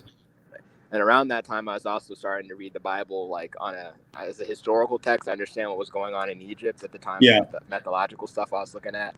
Maybe this is like second grade, and then. Jeez, dude, that's pretty advanced at 7 years old. That's kind of cool. Damn. No, I would say the ancient Egypt stuff was around second grade. Yeah. Wow. Then what happens? I just resolved that the Bible. I'd say by third grade, I was like, okay, if the science is real, if the Earth is made from the sun and not the other way around, then the Bible can't be true. And this evolution stuff, okay, people came from primordial ooze, so the Bible is factually false. Period. So I don't have to listen to this. Why are you guys telling me? And then the people around me didn't believe it either. So the people were forcing me to go to church, like my grandfather, because my grandmother had died by this point. My great grandmother. My grandfather, he's a botanist. And he was this great pillar of the church, and everyone loved him, and he loved the church. And I asked Grandpa, wait, so do you believe in evolution, or do you believe the Earth is as the Bible says? And he said, oh, of course, evolution.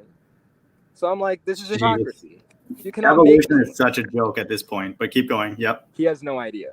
He still believes in outer space, but he's damn near, he's resigned. He's given up on life and thinking at this point. Okay. But I asked him, like, so how do you, so you don't believe this. You believe this is false. Yes, I say I believe this is false. Okay. So, but you make me go to this thing on the premise that if I don't go do these things and believe these things, then I'm going to hell. Yes, that is correct. So God gave us a false book and told us to live according to the mandates of this false book. Yes. Go to hell, all of you. God is dead. I love Nietzsche. I love Richard Dawkins. And I don't want to talk to any of you guys ever again. Not so bad, but... For those people out there who don't maybe know the Bible to any depth, the Bible teaches that this is hell. The earth realm that we live in is hell, and it will come to an end. And so there's no place out there, and I'll challenge anybody to show me that in a consistent way anywhere in the Bible. That's not the case. This is hell. We barely know where we are.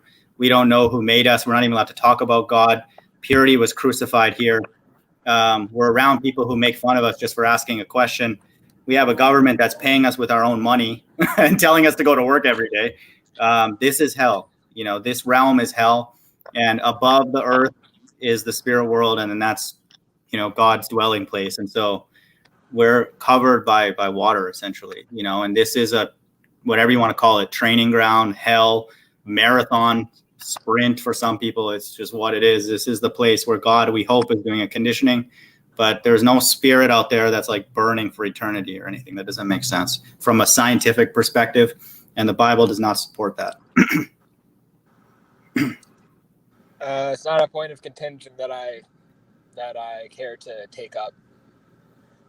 Yeah, I just said that kind of generally because the Catholic stuff was brought up. And I just want people, at least that's a new thought, and then go, because there's a lot of zingers out there that people say, Christ will only return once, which, if it happens according to what I share, that's not the case. He has multiple returns. And then hell is some place that somebody burns out there, and that, Christ is like a white man or whatever. That's also not the case. There's a lot of misconceptions. And then the earth is a ball is also a misconception as well. So I just put that out there. If that was intellectually uncomfortable for anybody, like, why would a bunch of people go to hell just because, like, for whatever reason? It doesn't make sense, and it's not the way it is. It doesn't make sense. There's no way that God would take his own energy, put it in a body here on earth, tell us in the Bible that he's behind good and evil, and then go burn his own energy for eternity. That doesn't make any sense. That's his own energy. Everything that happens on earth is fueled by God, whether it's good or evil. And that's what the Bible teaches. I think that's an interesting line of thought, which I'm sure is well considered, and which I also don't think there's zero basis for.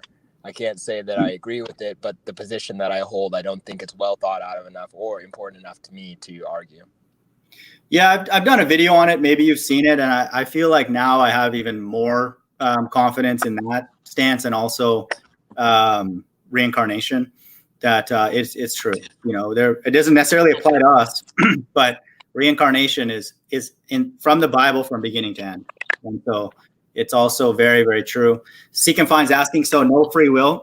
There's a micro level free will. And one story that might be very interesting to clarify this point. There's an interaction where Jesus Christ is telling one of his 12 disciples are going to betray him. And John asks which one, because he's curious which one of the 12. He doesn't want it to be him, obviously. And so Judas was the one who ended up betraying him. He was the treasurer. He kept track of all the money. He was greedy. He would take a little bit for himself and all that. There's account of him doing that kind of stuff. And so his heart was not in the right place from the beginning. He was very carnal. But it describes where Jesus gives him bread and then he dips it and then eats it, and Satan enters into his body. And then he performs the betrayal of selling Jesus out for a certain amount of money. And so that is FEB. Can you take the video off, dude, or if you don't mind? That is an example of how Satan had local free will. He was free to be the treasurer. He was free to skim off the top. He was free to do that. And then God used that and amplified that sin when the Bible says Satan literally entered into him at that moment. And then he proceeded forward with the betrayal. And so he has what I like to explain as we have a local level of free will. I have a free will to decide when I go to bed, what I eat, what I do.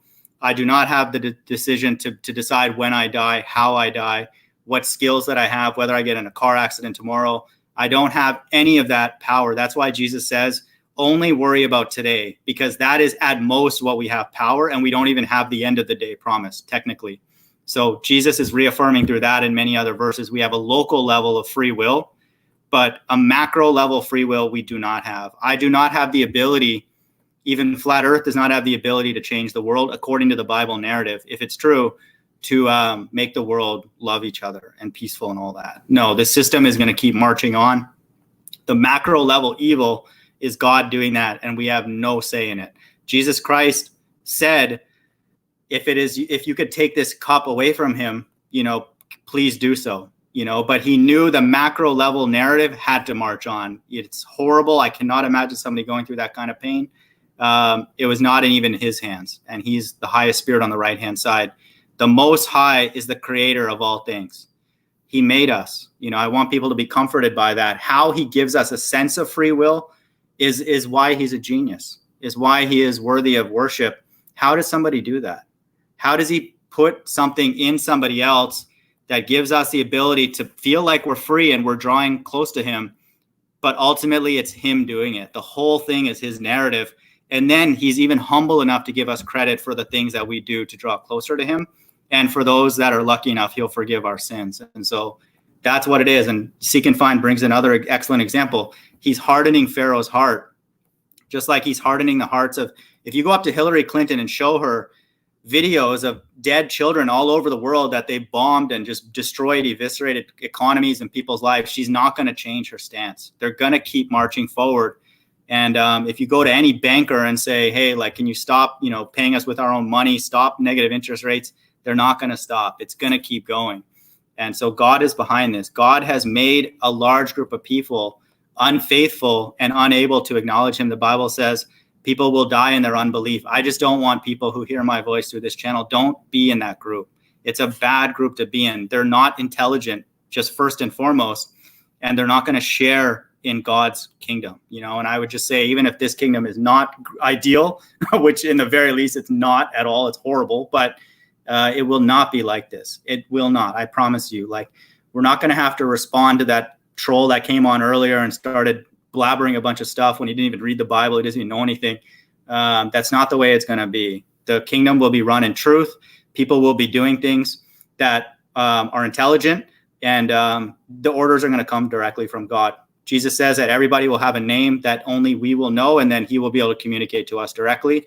And you don't need a cell phone, by your ear, getting cancer, tumors in your head and stuff like that.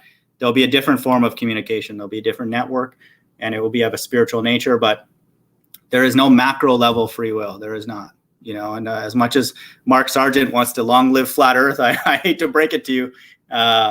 If the Bible's true, that's not the case. There is no revolution that's going to happen by human means.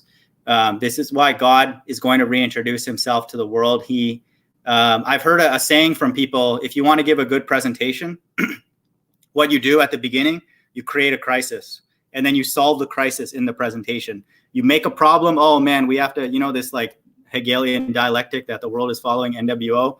God is doing the same thing. He's creating a crisis on a God level scale. There's God worldwide despair and suffering, and God is now going to be the only answer. And that is the time that we live in now. I hope people can accept that the world's problem cannot be undone by human means. And look at our leadership, even in the truth. They're just out of their mind. They just have no idea about order, and I don't even blame them, because they don't have anything that we would do to be productive. They don't.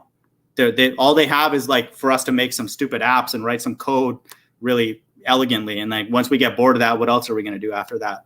Only God can fix the problems right now, from technical, education, religious, moral, everything. And so I wish, and I think about this every day, what would we do if we were not enslaved? I don't have an answer, I don't. But I would say for those people like Ally and others like who have an intrinsic curiosity of the world, an innate curiosity, that is God-induced, because that is not what the world is all about right now. The world does not want us to be curious about our surroundings. They don't want us to collaborate. They don't want us to achieve things together. That's not the way the world is. But I want people to have faith, even if it's hard to believe that is the way God is. He is the ultimate collaborator of all things, because he's allowing people to have children when it's actually his child. This is why he co-collaborates on everything. He always sends other people to share messages for him on his behalf. He sent his own son, and that's the way that he operates. Can I want to chip in here? I pulled you up about this before. That God that you describe, I think if there was a God, right, mm-hmm. I think he's in a constant battle with evil. I don't think he's the cause of all the evil. There's another force that's evil, and he's in a constant battle with it. You do believe that, Ally, or don't? Say that again. You do believe that, sorry, or you don't believe that he's in that battle? No, I'm saying if there was a God, the God that I would imagine that would create something, right? Yeah. I believe that he's in a battle. I don't see the logic, but maybe that's my restriction on understanding who God is or what God is. But the fact is, I see it detrimental to it'd be like a child breaking up his own toys. So the only way that I could sort of accept, because I see, if God's good, he's good. He's not evil. He might have created evil or whatever in some kind of way. Yeah. But he's battling against it. I don't believe that he's to blame for all the badness and all our decisions and all the war. I think he basically leaves us to get on with it, and maybe I think maybe he just doesn't interact or whatever. But I think he's in a battle. I think that's the only thing that he's got. He's in a battle with evil. And I don't think he's to blame for the badness in the world. If there is a God, that's who I would perceive a God as, not as, and that's my conflict with the Bible. Yeah, fair enough. That's my internal conflict with actually sort of committing myself to that, because I've no proof of his existence, so I can't really commit myself. Yeah, but I don't agree with most people what they think about who God is or what he does, or This may or may not help, and I'm not trying to convince you, but just my. No, that's fine. You've never have. So.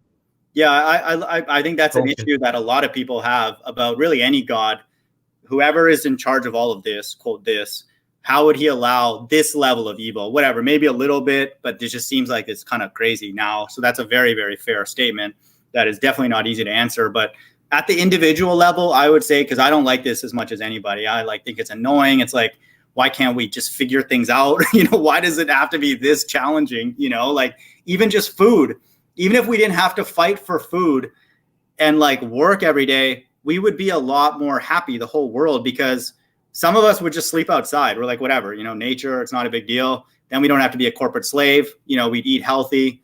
We'd have a lot of problems solved if we didn't have to like slave for food. Like, why does God do this? One little simple thing, he could just allow us to have a body that doesn't need food, or just food available for us. or make food optional for our body. Like if we wanted. He gave us the greatest gift was a mind. Yeah. And that curiosity. So, I mean, what else do we need off the guy? Yeah. You know, he's given us all the tools we need to survive in this world. I mean, we adapt to the environment as human beings. We adapt, you know, in the cold weather. After about 2 years, you'll get kind of used to it or whatever. Yeah. We learn to adapt kind of thing. We're very malleable, shall we say. That's why when ballers call us dumb, we just get thick skin, right, Allie? Over like 2 years, you know, they're just like, you're just like, yeah, you know, we get used to people calling us stupid. So yeah, I agree. Oh my goodness. Yeah. So, but dude, Allie, I would say just from a high level, my quick point on that, this is not to convince you of anything, but just to think about, this is in my personal life that, because I've wrestled with those same questions, is that God has told me, if there is this spirit, this sort of spiritual Wi-Fi, I am alive now. I was not alive when I was a ball earther and in this system, this matrix, and I was just doing the robotic acts of going to school.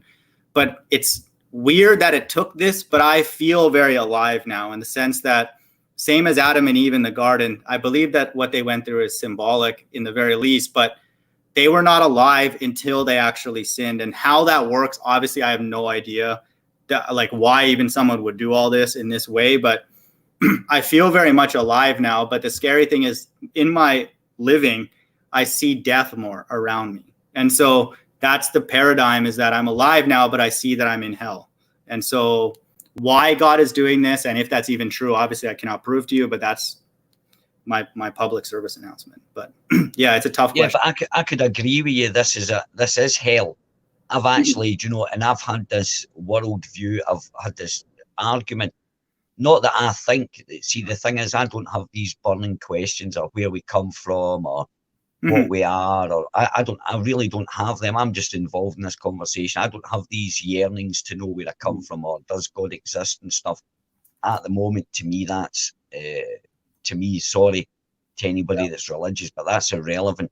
At the moment, we are living in a I don't know if I'm allowed to say shithole. Yeah, no, you can say at the moment, right? Yeah. So, and I'm more interested in looking to actually where we're going to end up. If this continues, where we're going to end up. That's more not my concern, because if you have that power of knowledge that you know the society that you're operating, you can sort of actually manipulate your way through it in a happy life and survive in it and make loads of money in it, but still hate the system, but still see it for what it is. And that's what I try to do. I try to make it as easy for myself as possible, but understand it. I'm just kind of not worried, but I'm just about pissed off if it continues the way that it's going. It's not going to be a very nice future for people that are coming behind me. You're younger, my daughter's kids or my mate's daughter's kids and stuff like that. You know, there's a group of people that are deciding. You know, it's not God. I don't believe this. I don't believe that's what I'm saying. It's a group of people. There's evil, an evil thought, or you know, that evil thought or whatever that's controlling the our reality at the moment. So that's it. But I have to agree, it is hell we live on. You know, it is. It can be argued for. I sorry to cut you off, but I think just purely intellectually, it's hell. And I think that's where I don't really want to, and I don't say this to discourage people, but I personally cannot push the Bible for much longer. And I'm not saying this to sound emo or anything unstable. I'm comfortable where I am. I want people to know that, even though what I share is kind of gloomy. But it's difficult for me because even if I did have, and everybody had perfect health and, you know, it was much more peaceful and all that, I would still be uncomfortable because I'm intellectually enslaved in the sense that I don't feel like anything that I can do is productive, you know? And I think that that's not necessarily for everybody, but certain people who measure slavery by intellectual limitations, this place is going to be even more hellish because it's hellish on that level. And that's just in our mind. Then we have to go out and interact with a world that adds to that, at least to some degree. No one would argue that. It doesn't take the weight off. And so that's the angle of my channel. So if I come across very anxious about, you know, God's existence and all of that, it's because of that, you know, and I've realized that That's not for me personally a burden that I want to carry for years or whatever. It's like, and this is why for me, if the Bible ends up not being true, it will be a slight relief, not a huge relief, because obviously I'll be like, damn, I just wasted like a good chunk of my life pushing something that's false. But there would be a minor amount of relief in the sense that I wouldn't have to go down that avenue anymore, and that kind of thing. And so I would look to other avenues potentially for intellectual stimulation. But again, I don't say this to discourage people's faith. I would just say, if people, just to be fully transparent about the vibe, the spirit of my channel, why does he keep kind of pushing this God stuff maybe a little bit more than the average person? I approach the God of the Bible in a very desperate position. When you don't have leverage, in a relationship or whatever, you put yourself in a weak position. I'm in a very, very weak position, and I'm very comfortable with that, because the Bible actually says that is actually a prerequisite to approach God. And I'm not saying I'm like John the Baptist or anything, but for other people out there, don't be afraid to approach the God of the Bible without any leverage, in a weak position. I don't have anything that I can offer this world, and I don't really have much that I can offer God because of my track record, my lack of energy and enthusiasm, really, for a lot of things. Oh, I have to stop you there. I've got to stop you. Sorry, I'm not having any more of that. You've got your intellect to offer the world, Sharik, and it just sits here. It just sounds like frustration. That's all it is, really. And yeah, for sure. Yeah. Rather than this lost thing, this anger or whatever, it's more of a frustration. Maybe that's how I sort of, because I've been there myself. Is that it's like, but yeah. Yeah, and I think it doesn't necessarily lead a person to the end times. I think that's why when I interact with people like Ally who are naturally curious, that's a relief for me, because for me personally, it's a moment away from that feeling of like everything is just dumb. We're not going to learn anything. So I say this as a form of encouragement to Ally and other people like him who I feel are naturally curious, and we don't want to have to always have the right answer and say the perfect thing and get quizzed on the spot about Wikipedia and all this crap that the ballers do. We don't want that. That's not learning. That is against God, generic God, not just the God of the Bible. And it's for people who, and again, I'm not saying this so people get really sad, but for people who maybe are already there, I want people to know that have comfort, certainly in what I share in this channel, that you're not alone, that's a logical thing, because this world constantly requires us to be something. Like we can't just ask a question and be wrong. We can't just screw up and then just learn from it. A lot of times we have to pay for it. Other people will embarrass us and all that kind of stuff. I want people to know that as much as that is the world around us, don't let that seep into your understanding of God, even a generic God, much less the God of the Bible. So that's try. I struggle with that. I'll be totally honest, because it's hard for me to decouple the world around me and the very God that I push, every single week. So try. That's all I can say. I must admit, the way you explained that would seem to be a problem, because it's because people have got so many bullets against your arguments. They just have to be, why does this happen? Why does that? And, you're having to come up with answers that you yeah, exactly. You've got to come up with the right answers.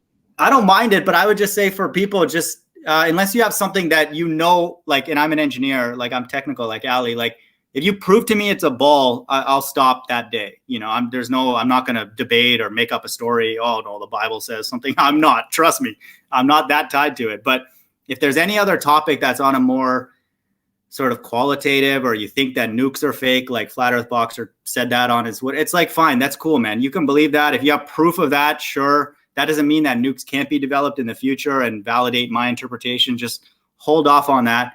I'm not in this for like a decade or whatever. Like, I'm just going to present the Bible in the time frame that I feel comfortable that I'm going to invest in it. And then let's see how it happens. If it does happen, though, I want people to know, even if it's very, very scary, have some amount of comfort, because especially if you're a flat earther, God has literally touched that person's mind to receive that truth.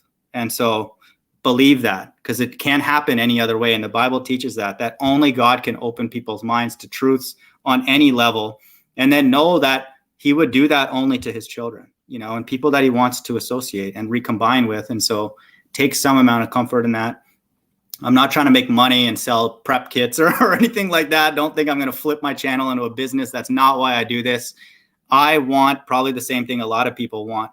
We want to be creative. We want to do productive work. We don't want pain. We don't want to see other people in pain. I don't want to club my servants over the head every day like that guy. I don't want Why that. not? Why not, man? Why are you denying me that right to be a slave master? How dare you? They can have still hear me rights. do that, Ali. We'll send them to another dimension with Rumpus and Dean, and then Oh, they would love it, man. Yeah, they'd be brilliant. There's a great comedy sketch there, T-Rack, you've just come up with. Yeah, I agree. Rumpus. We'll send all those people with Rumpus. He can be their schoolmaster, and then George will try to get the license revoked, and you go be with those guys, like. I bet. Oh, I hear a bit of gossip in that. I hear George is losing it. I was listening to a conversation with George is really losing it now. I was like, what have you just noticed? Yeah. What's mad funny, dude? This is a little bit, I think Ali would understand this because he knows the psychology. I find it funny, and this is not a shot to George in any personal way, but we study these people because we see them enough. George wants. I can't stop studying them. It's like a natural now for me. I think we're the same. But Ali, George wants to be quantum eraser so bad. He's always like, quantum, why don't you debate? Quantum eraser is like George's freaking god, dude. And I just find it so funny, like, especially when QE's on his, that's interesting. He's on his gritty right now. He's on a victory lap. He's got the Black Swan. He's got Oakley, who's very, very good debater. Riley's an excellent debater. I don't think he likes Arwen that much because Arwen just has random outbursts, but, Chocolate's good at debating. He's got his team, you know what I'm saying? Like, and so George just hates this. Dude, George in the chat is like, I have 2 Ball Earth proofs, they're coming. No one even subscribes to George's channel. Like, no one cares. But I just think it's funny, the psychology that George man worships quantum eraser. I just find it hilarious. That's quite a good slant, actually. I never thought of that, actually. But now that's why I laughed, because it just fits perfect. It's mad funny. Actually, in that kind of sense, it is when he does, yeah. It's, I've watched the beauty of it, being in it for so long, right? There was a campaign. I actually felt sorry for Rumpus. This was about 1.5 years ago. Yeah. Rumpus, the one thing about Rumpus, if there's a ball earther that's wrong, he'll pull them up. That's what I liked about him, right? It started annoying people. Yeah. So there was an actual campaign that telling him to shut up. And, I actually felt sorry for him. I actually felt sorry for him, and I thought, this is bullying, man. All right, he's a ball earther. This is because I also see bullying on their side. They did the same. It's quite funny. All these know-it-alls, they go through stages, right? This is so funny. Yeah. Right. What happened? They all get lauded. Oh yeah, here's Dean. The same happened to Dean, right? And right for about 5-6 weeks, Druce was the same as well. They were all, get him in here for the argument. Come in, Druce, we need you. Yeah. Kind of thing, right? Yeah. For about 5 or 6 weeks. And then what happens is they become irritating to the ball earthers with the egos, because now it's a battle of egos. Yeah. And then they start sliding in this the little side jokes. Yeah. Derogatory jokes to them and all this. Oh no, here's Dean coming. Oh God, he goes on and on, man. It's fascinating just to watch this. And for a fact, when someone comes in like that, it happens to everybody. It's happened to the Rumpus, Druce. Yeah, I agree. The whole lot, man. It's brilliant. To me, it's like a show. To me, it's with these. It's fascinating. I'm just glad you recognize that, because I'm not the only one. And what you said is exactly true, because Rumpus, you probably saw this hangout that he did with Ranty. He spent the first 3 minutes saying, I'm the premier guy. I haven't seen anybody this, and you could tell there's infighting happening. He wants to be smarter than Dean. Dean wants to be smarter than him. Oh, man, it's brilliant. Barney, remember Barney? Like, he was a nice guy. He ran for Travis. Yeah, he actually ran from. I was there at a hangout on Sean G. This was brilliant. Right? I've yet to. Barney doesn't like talking to me because I just pull him up on the load of crap that he talks. Right. Yeah. But the point is, and this is. Barney was in a hangout and Travis was showing photographs, and Travis put up a challenge, and Barney, I'm telling you, the egos of these guys, man, it's unbelievable. It's crazy. He goes, yeah, you give me the photographs, I can do it. Of course I can do it, kind of thing. And this is about 3 months ago. And Barney disappeared. Just after that, he disappeared for a few weeks, like the usual tactics with the politicians. They do something wrong, they go out the newspapers for a couple of weeks till everybody forgets, and they come back again. And it was brilliant. And now he's back to his usual talking a load of. He was the nicer one, too. Remember, Ali? He was the nicer one. Then he started getting in that ego. Who was that? Like Barney was one of the nicer ones at the beginning. Remember, like a few months. Oh yeah. Like they all do. They all start nicey. Yeah. And within about a week, honestly, they go into Gem Pandas or they. What happens is, right. This is exactly what happens, right.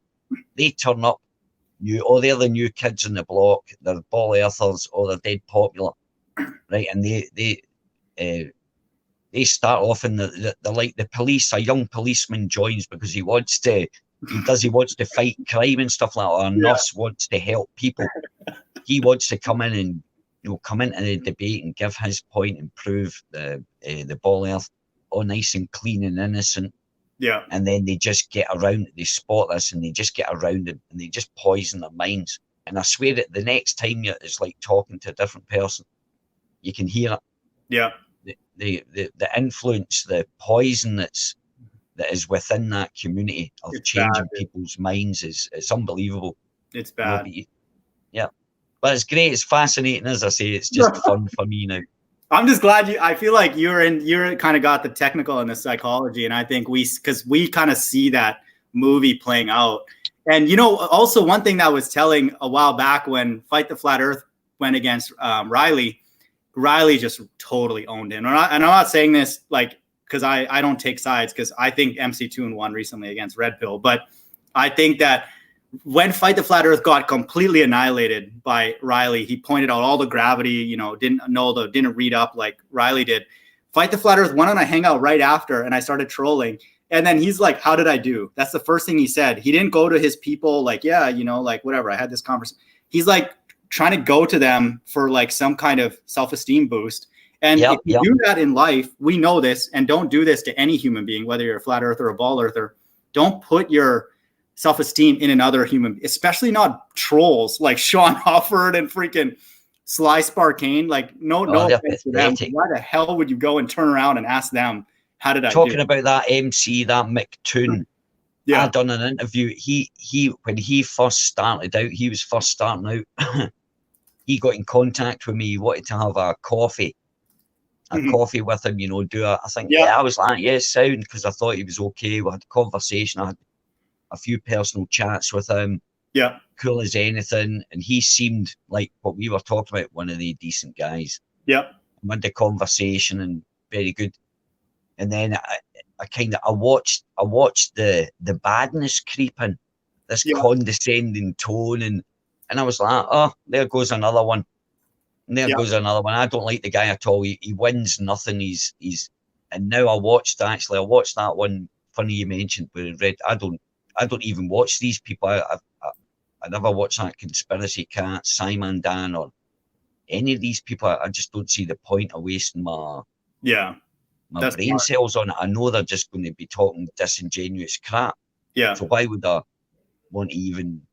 But with that red pill philosophy, it was funny. It came up in one of my recommendations, and I watched it. And that MC Toon so changed, so different, man. Just to that.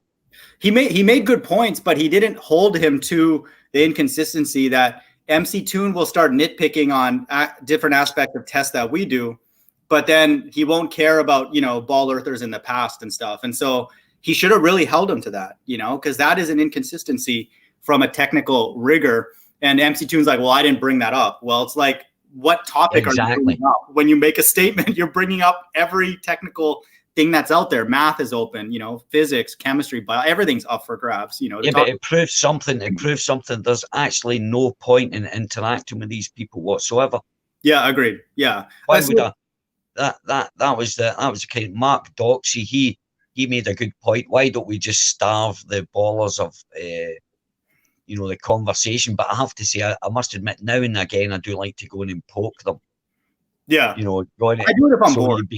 Yeah. You'd be like, you'd be breaking a strike if you entered into a deal saying, yeah, we'll stop interacting with them, because sometimes you need to go in and poke them and just remind them who they are, kind of thing, because they get away with murder with some of these people. Like that red pill philosophy, he should have stood up for the fact. But about what he said when that McToon said, I didn't bring that up. It's the whole point of the subject, what the guy was saying. Stupid argument is that? Like, yeah, oh my God. That was like weak, and I thought, there you go, talk about intellectual dishonesty. That's not even hidden. Yeah, agreed. It's right in your face. Yeah, it's like, Ally, let's talk about your life, but don't bring up anything before you were 25 years old. It's like, exactly. Yeah. What are we going to talk about that?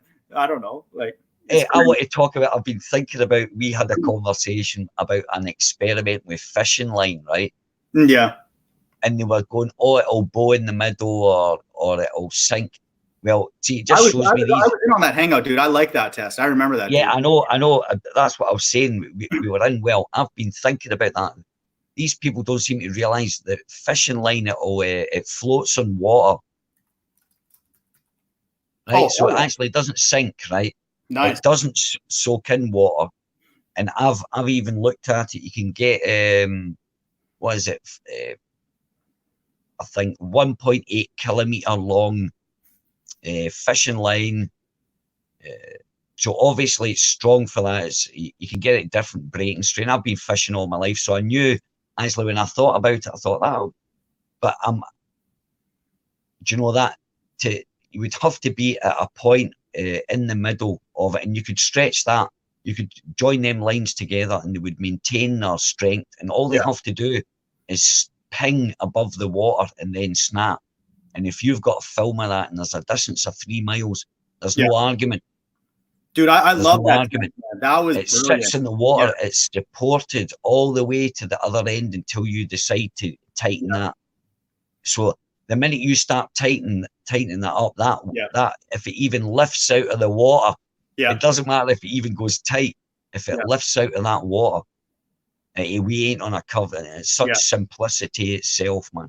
I don't think they understood that we wanted it to snap. I don't think they got that point. Like they're just I don't know. That's where I don't know if they're playing dumb and they're just not thinking about a test like that, or they're just shilling. It's hard because we just assume they're shilling, but I don't think they understood that you actually want to take it to the point of snapping and record it. Exactly. Yeah, right. And it has to be grounded. I'm imagining it as the line's taken across the other side in a boat, but I think it should be tightened on the other side at a specific height. Yeah. At a specific height. At a specific height. Ally, you know how dope that would be, dude, if like that actually happened? Dude, that's sick, man. We agreed to go. I did say I was going to come to America this year, but I'm taking my stepson and my daughter. We're going to New Zealand. He's going to Australia to meet the family. So America's off. I was thinking about the experiment, and I was thinking that I'd like to do it with you, but George, I couldn't even abide being in the same. When I thought about it, offering, saying I was going to come up there and stuff, and I was thinking, whatever. I couldn't even be in the same vicinity as that guy.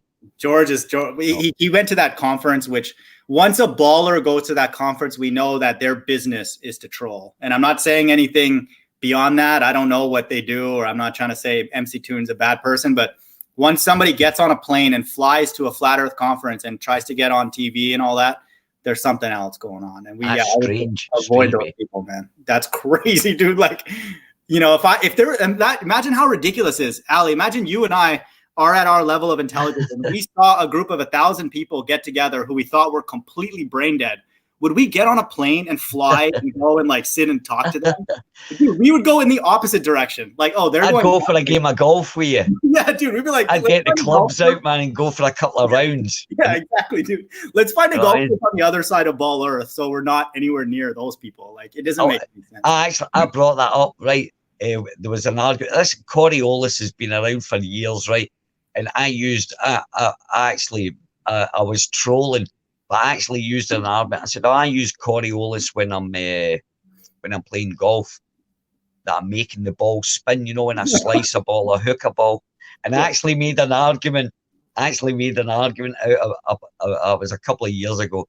I actually made an argument about it. I wasn't even serious, but they thought I was, and they were getting really triggered and stuff like that. Crazy, dude. Can you imagine if the Earth was a ball spinning, dude? That would be actually kind of dope. Like, man. Like it actually would be, because I mean, I would take it in my stride.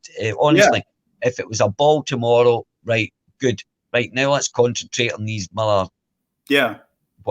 that are destroying us here. But the point was, it'd be quite strange. That would be amazing, dude. We'd be on a ball surfing through the universe, dude. Stop it.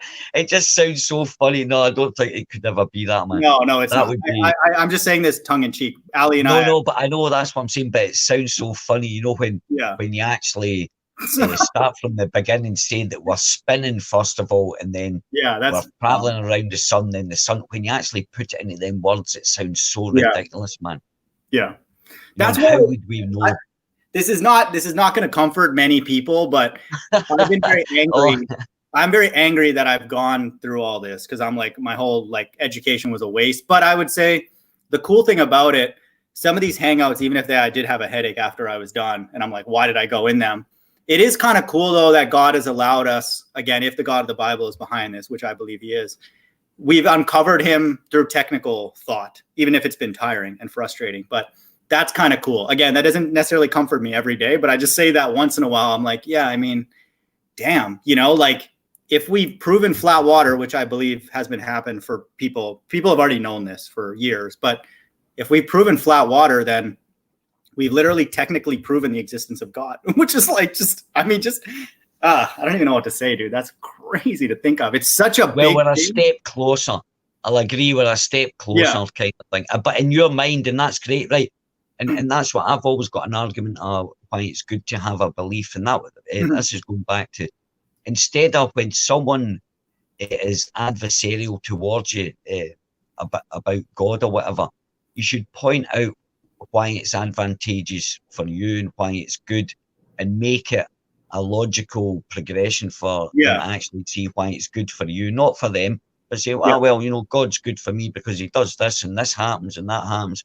And they can have arguments against you, but as long as you're comfortable, are comfortable with your belief, and you can just point out the good points, good points in it, rather than rather than another way, you know, just taking away the hardness of them and just soften it, so that they don't react adversarial, as that you're that comfortable in your belief and the way you're putting it across, that it's impossible for them to do it. You know, the whatever the rhetoric's not working on you. Yeah, agreed. You know what I mean? Agreed. That kind of thing. But that's hard to remember to do. It's like a habit to get into, but it's like muscle memory. You know, once you train yourself, you kind of do it. No, you got me thinking that it is kind of cool that it's almost like a personalized growth plan, you know, kind of thing. And it's just amazing that it's unique for everybody. And I have to remember that. So I'm glad. Oh, I'm not sure. Also, but also, sorry for butting in, and also about your education thing, the way you say it was a waste of time. Well, you've got to remember it was part of who you are today. And if you're a good person today, then it's part of your being. It could never have been a waste of time. Because all these variables or choices that we make throughout our life or whatever affects it have to be taken for you to be in the situation you are now, or the person you are now. Because if you'd made any other decisions, you wouldn't be the same person. Yeah, I agree. Because most of the choices that we do make have big implications on our personalities, our worldview, and all this kind of thing. So we totally change. Yeah. Because you can never say, if you look back, you say, that's right, I'm not the same person as I was maybe 10 years ago, or thoughts, or 20 years ago, or 30 years ago. When you get older, you realize you weren't that person. All the horrible things that you did, that you've not forgiven yourself. Well, you weren't that person. That isn't who you are today. So, as I say, just to do with the education thing, nothing in your life has been a waste of time.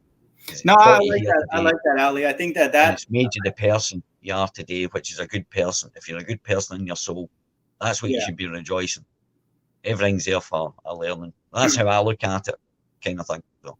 No, I agree. I think we need more of that balance in the flat earth, because if people take it the way I do and go too far, you know, like it's not healthy. Really, any extreme. You're not the only one, Chirac. This is the problem. We've been programmed. Once you understand that we've been programmed to hate ourselves, when you understand the concept that we've been programmed since childhood, and you understand about child psychology, how they get a worldview. Their worldview is based, decided by the time they're 7 or 8. So they get forced on the self-hate campaign all the way through there. We get indoctrinated to hate ourselves throughout life, and that carries on throughout life. You're not the only person that hate. Most people hate themselves. Most people don't. And when you say things like, "Oh, I love myself," people think, "Oh, that's being arrogant or whatever." No, I appreciate myself and accept myself. But a lot of people do. There's this, and it's part of the indoctrination. It's part of this indoctrination process. Of doing that. So when I see it, I always point it out. I say, "Hey, by the way, it's not that you hate yourself, you're a bad person. That self-hate has been falsely implanted into your brain. Look at it this way," kind of thing. And then you'll realize, oh, wait a minute. Yeah, why do I hate myself? Or why am I, it's like, imagine if you've got a child and you're forever telling them they're horrible. From the time they're born to the time they're about 8 or 9, you're telling them horrible people, they're worthless. Imagine what kind of adult you're going to get. Now, imagine we do that to ourselves. We hate on ourselves every single day of our lives. The same thing. We're convincing ourselves we're horrible, we've made mistakes, we don't forgive our mistakes and accept our frailties as God tells us. He never made us perfect. He made us in our image, but he didn't make us perfect. Dude, I like that, Ali. You got me thinking, because even in the animal community, like they don't have, like, you imagine like us, if they sometimes probably, if they could like interact with us and be like, dude, what's going on? Like, I remember as a young kid, dude, Ali, I would sit with spreadsheets, like what grade did I get? Like do my parents, and my parents, they're first generation here. So like school was very important. It was like my religion. Like I tell people I grew up Hindu, but my religion was really education. And like the amount of value I tied to education. That's why when I see people like George, I get his psychology, because he's a lot like me when I was younger, as a kid, like just worshiping education, looking up to all these quote smart people, trying to be smarter. So we see through that now, but it's like, it's very, very dangerous. I agree with what Ali's getting at, is that I did not have appreciation for myself, just for what Ali was even saying earlier, a strong mind, just our mind itself. Even if I'm not saying pain is good, because I hate pain on anybody, but just our mind functioning, like I think you even said, is a gift from God. And I agree with that for sure. Like a functioning mind that is able to process information, is a beautiful thing. So that's true. That's something to celebrate. That's why he's not out the woods for me. I don't totally disregard. I accept. I tell you what, I'm closer to God than I am to the Big Bang. Well, that's good. That's good, dude. Because do you approach that from a purely statistical? Because I think of it as well statistical. Like, there's no way that that's statistically, you would not. No one would bank on that. Like that's crazy. Like, it doesn't make sense. Yeah, well, it's too far out there. I mean, how they've actually convinced. I mean, even the fact is that it's built on four axioms, which are propositions. And they don't have to even be based on observable or experimental. They don't even have to be true. And that's a fact. The science of taking these words, certain words that the layman understands. So when the scienceman says them, oh, all right, okay, so it's a fact. But in science, if you look up the meaning of fact in science, you'll find some mad explanation that means the total opposite of what you believe it is, when as a mainstream eater of information, you get told that in the same words, so you don't get told that, oh, by the way, that word doesn't mean that, so they're not. And if they told you the words, you'd have a million questions to ask. Yeah. Well, if that means that, then what are you talking about? But they hide it, they hide behind this veil of what you said. That I used to listen to, the smart people talking, thinking, oh, wow, they're really smart. Now, like what you said with George, it just sounds like a load of rubbish. It's like, what are you talking about, you old grump? Yeah. What are you guys talking? Even Dean the or vibe's Toady. not right. The vibe's not right at all. Yeah. Agreed. Yeah, but Toady, Dean, or all these experts that we've got on, all these professors, that Professor Phil Bell, I was talking about light, and he just started talking about some mad way off other subject. I'm wait a minute, you're meant to be a professor. You don't remember what we talked about. You know how an expert speaks. Yeah. You know someone that's qualified. He's talking, you're like, right, okay. And you can ask questions. He'll go, oh, that's because of this, and without even breaking stride or if he does break stride, he says, you know what? I don't know. Yeah. Straight away. But these guys are, he's off, man. Oh, they're way off the charts, man. But they're all talking rubbish. Yeah, it's like, because we've come to realize that most of these guys are talking rubbish, and then you hear these not even experts talking a lot of rubbish. You're like, oh, geez, man, is anybody else hearing this? Yeah. You want to share it with people. Like, come sit around, listen to these people talking rubbish. I asked that professor guy what the derivative of e to the x is, which is fine that he doesn't know that, because Blue Marble tricked me with 1 over x, because that's a tricky integral. I remember that. I listened to that. But this guy he doesn't have to know the derivative of e to the x. That's fine. But he should be able to say he knows that it's a rate of change. It measures the slope along a curve. Or if somebody asks an integral, they know it's the area under the curve. Like, say something about the topic. But yeah, that guy didn't seem like he had any idea, like, at all, what was going on about anything, really. That Professor Phil Bell guy or whatever. Yeah, because you were not accusing, but you were suggesting maybe he wasn't a professor. And I was agreeing with you. I don't think he is. Do you know he's right there? Because he doesn't. And God help his teachers. Hey, by the way, George actually teaches kids. That's scary, dude. Yeah, that's really. I know. When I only found out there. I think last week, and like that's horrifying. This horrifying feeling overwhelmed my body, man. Yes, agreed. Right? I talked about the opposite feeling of the epiphany. It was that feeling of dread and overwhelmed. It went from head to toe. Yeah, and it was just said in just a statement. Ali, you're seeing a vision of the future with George educated kids, right? And just oh my goodness, man.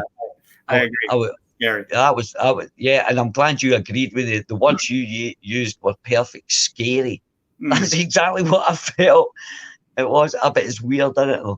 But as I say, back to the gobbledygook. When these people start talking like that, it's just you have to look at the light side. It is a serious subject. We have been lied to, and deceived, but sometimes we have to. It's good actually talking to you. And my friend Chris F.E. Jackson, when we get together, we laugh about the subjects. We talk about the serious stuff, but we still laugh at the absurdity, absurdities that they talk, And that's why your hangouts are good, because when I catch them, I'm the one who's like panicking, pressing the panic button. You're more the philosophical. And then I would say people like Chris Berry are more on the, he likes to do little tests. And I like that about his little, man. Everybody has their little. Yeah, we bring everything. Yeah. And so obviously people take my channel with a grain of salt. I'm still touching and feeling my way around like everybody else. But, we can all hopefully agree that or be open to the potential that some entity that's smarter, or the summation of genius of all of us and more made us. That's an incredible thought. One quick thing about math for the math people out there who get down on themselves like I do sometimes about being lied to my whole life. From a mathematical perspective, which we're not ever given this from ball earthers because they don't even know what a unique solution is, or they don't really present any real math. But just know, for people who think in a mathematical framework, that a negative solution is also a solution. You just have to flip the result, or you've what's called restricted the search space for other answers, and so this will sound like very cliche, I guess. But for those people who think in a mathematical way, closing the door on false things is a result, is a gem, even if it's a difficult journey that we went down, and we potentially went way down that journey. And I would say the same thing for me with evangelical Christianity. I went down a road for many, many years and put, my value and worth in that journey as well. Came back empty-handed and exhausted. And I would say Ball Earth does that to a lot of us as well. And so, there's still results, especially from a mathematical context when you limit the search space. We don't go down that road ourselves intellectually. We don't need to send other people down that road. And so these things can be redeemed, and I believe that, the way Jesus is described as the Redeemer, he will redeem these experiences in a way that we could not even piece together with our understanding right now. But if that's a comfort for people, I wouldn't say it comforts me that often, but sometimes, especially those people who think mathematically and like elegance, like completeness of solutions and all that kind of stuff, which is language that you will never hear Ball Earthers talk about. Ever, ever, ever. We're going to start talking about that if this thing goes on with smart people like AllyB. We're going to present complete solutions. We're going to present things that are mathematically not possible on a globe, et cetera, et cetera. And that black swan you'd have to believe is only the beginning. And thankfully, I heard Dirth, who I don't think he's a technical guy. He seems more like a business guy. He was recommending or asking somebody to just, or maybe it was even Jaronism, to go and set up a camera and just videotape for a whole day. And if you have 1,000 people who do that, I'm not really inclined to that. I don't have a camera and I don't know. I just don't find that interesting. But I like more of the stuff that AllyB and I talk about, actual experiments, like you can hold them and stuff, limit the variability. But yeah, I mean, if 1,000 people did that in one day, the shape of the earth would be settled in a day, because they'd be looking across different atmospheres. You'd have just a flood of data. Some AI, somebody smarter than Rumpus could write some code and then analyze all the images and it would be done, in like a couple of days. And so, I think Chocolate said it a while ago that we're going to start using the language that we wanted, that we were using in the past. And now we're seeing that used against us. But the arrogance and the pomp that ballers were telling us that they got everything figured out, the tides are turning for sure. And I don't think it will take much time because, again, once the floodgates are open and people, that black swan, people have a lot of reason to question Ball Earth, in the very least, other people, even ballers, hopefully will go out and try and find and reproduce that and then be convinced by themselves. And you can be convinced in a few days. Once you see a horizon past that platform, if a person parks there for like a week and just records it, what else can you do but your jaw drop and be like, the earth is flat?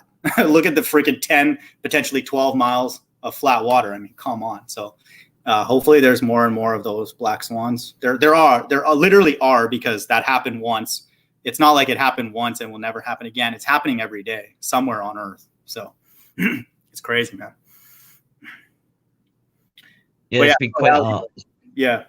I was just going to respond to that. Yeah, that's quite a fascinating photograph. But I was thinking, even if you brought all that evidence to these people, it wouldn't matter. It wouldn't matter. They'd find some way out of it. To me, anyway, see, doing experiments, right? I have to say this. I'm convinced that we're living. Once someone convinces me that water's bending, and plus, if you want the technical, the attitude indicator in an airplane or whatever, right? Yeah. That one. But I'm convinced. It's not like I've got to prove to anybody, or I feel the need to prove to anybody. I think the fun of participating in an experiment. Yeah. It's like filling an inherent need. That adventure you were talking about, it's the time for, to call for adventure, full, exploration, or whatever, what Dell calls out for. That's what I'm interested in. There's a buzz about me doing that experiment with the drones, like you said. It was so funny. They couldn't get that grid system as soon as you mentioned it, and it was so funny with Rumpus and George. I was like, wait a minute, these guys are not understanding what you were meaning by that. It'd be so easy. It's not to set up Chirac, honestly, and get a drone to fly in a certain direction. I know there's a bit of something to do with the wind, but if you've got an enclosed area, you've got precise trackers down to like a centimeter, you're going to notice. You understand? You just make dude, they're building like highways, like miles, and of course they know. Yeah, I mean, come on, dude. Like they're technology deniers. That was I wasn't recommending anything like space age in that. That was horrible. That's bad. Yeah, exactly. That's what I'm saying. That experiment with the grid and all that was a great. Yeah, and they kind of.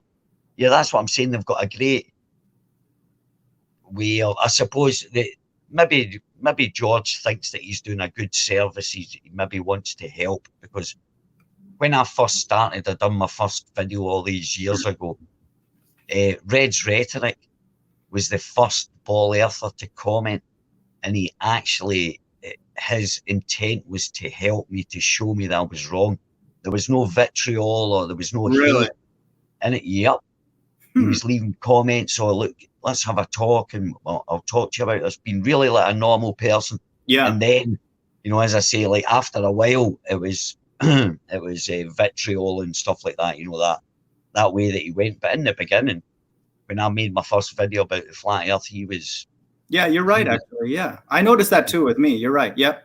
He was pretty nice at the beginning. Like, review. I was like, can you review my video? He's like, review my blink test and I'll put a comment on yours. And yeah, you seem normal. Yeah, I agree. Yeah, exactly. But it's when he sees it's a waste of time. I think he just comes in, guns ablazing kind of thing there.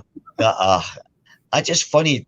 The thing is, because I don't listen to that Fight the Flat Earth or all these, I never watch any of their videos anymore. And when you go away from them, right?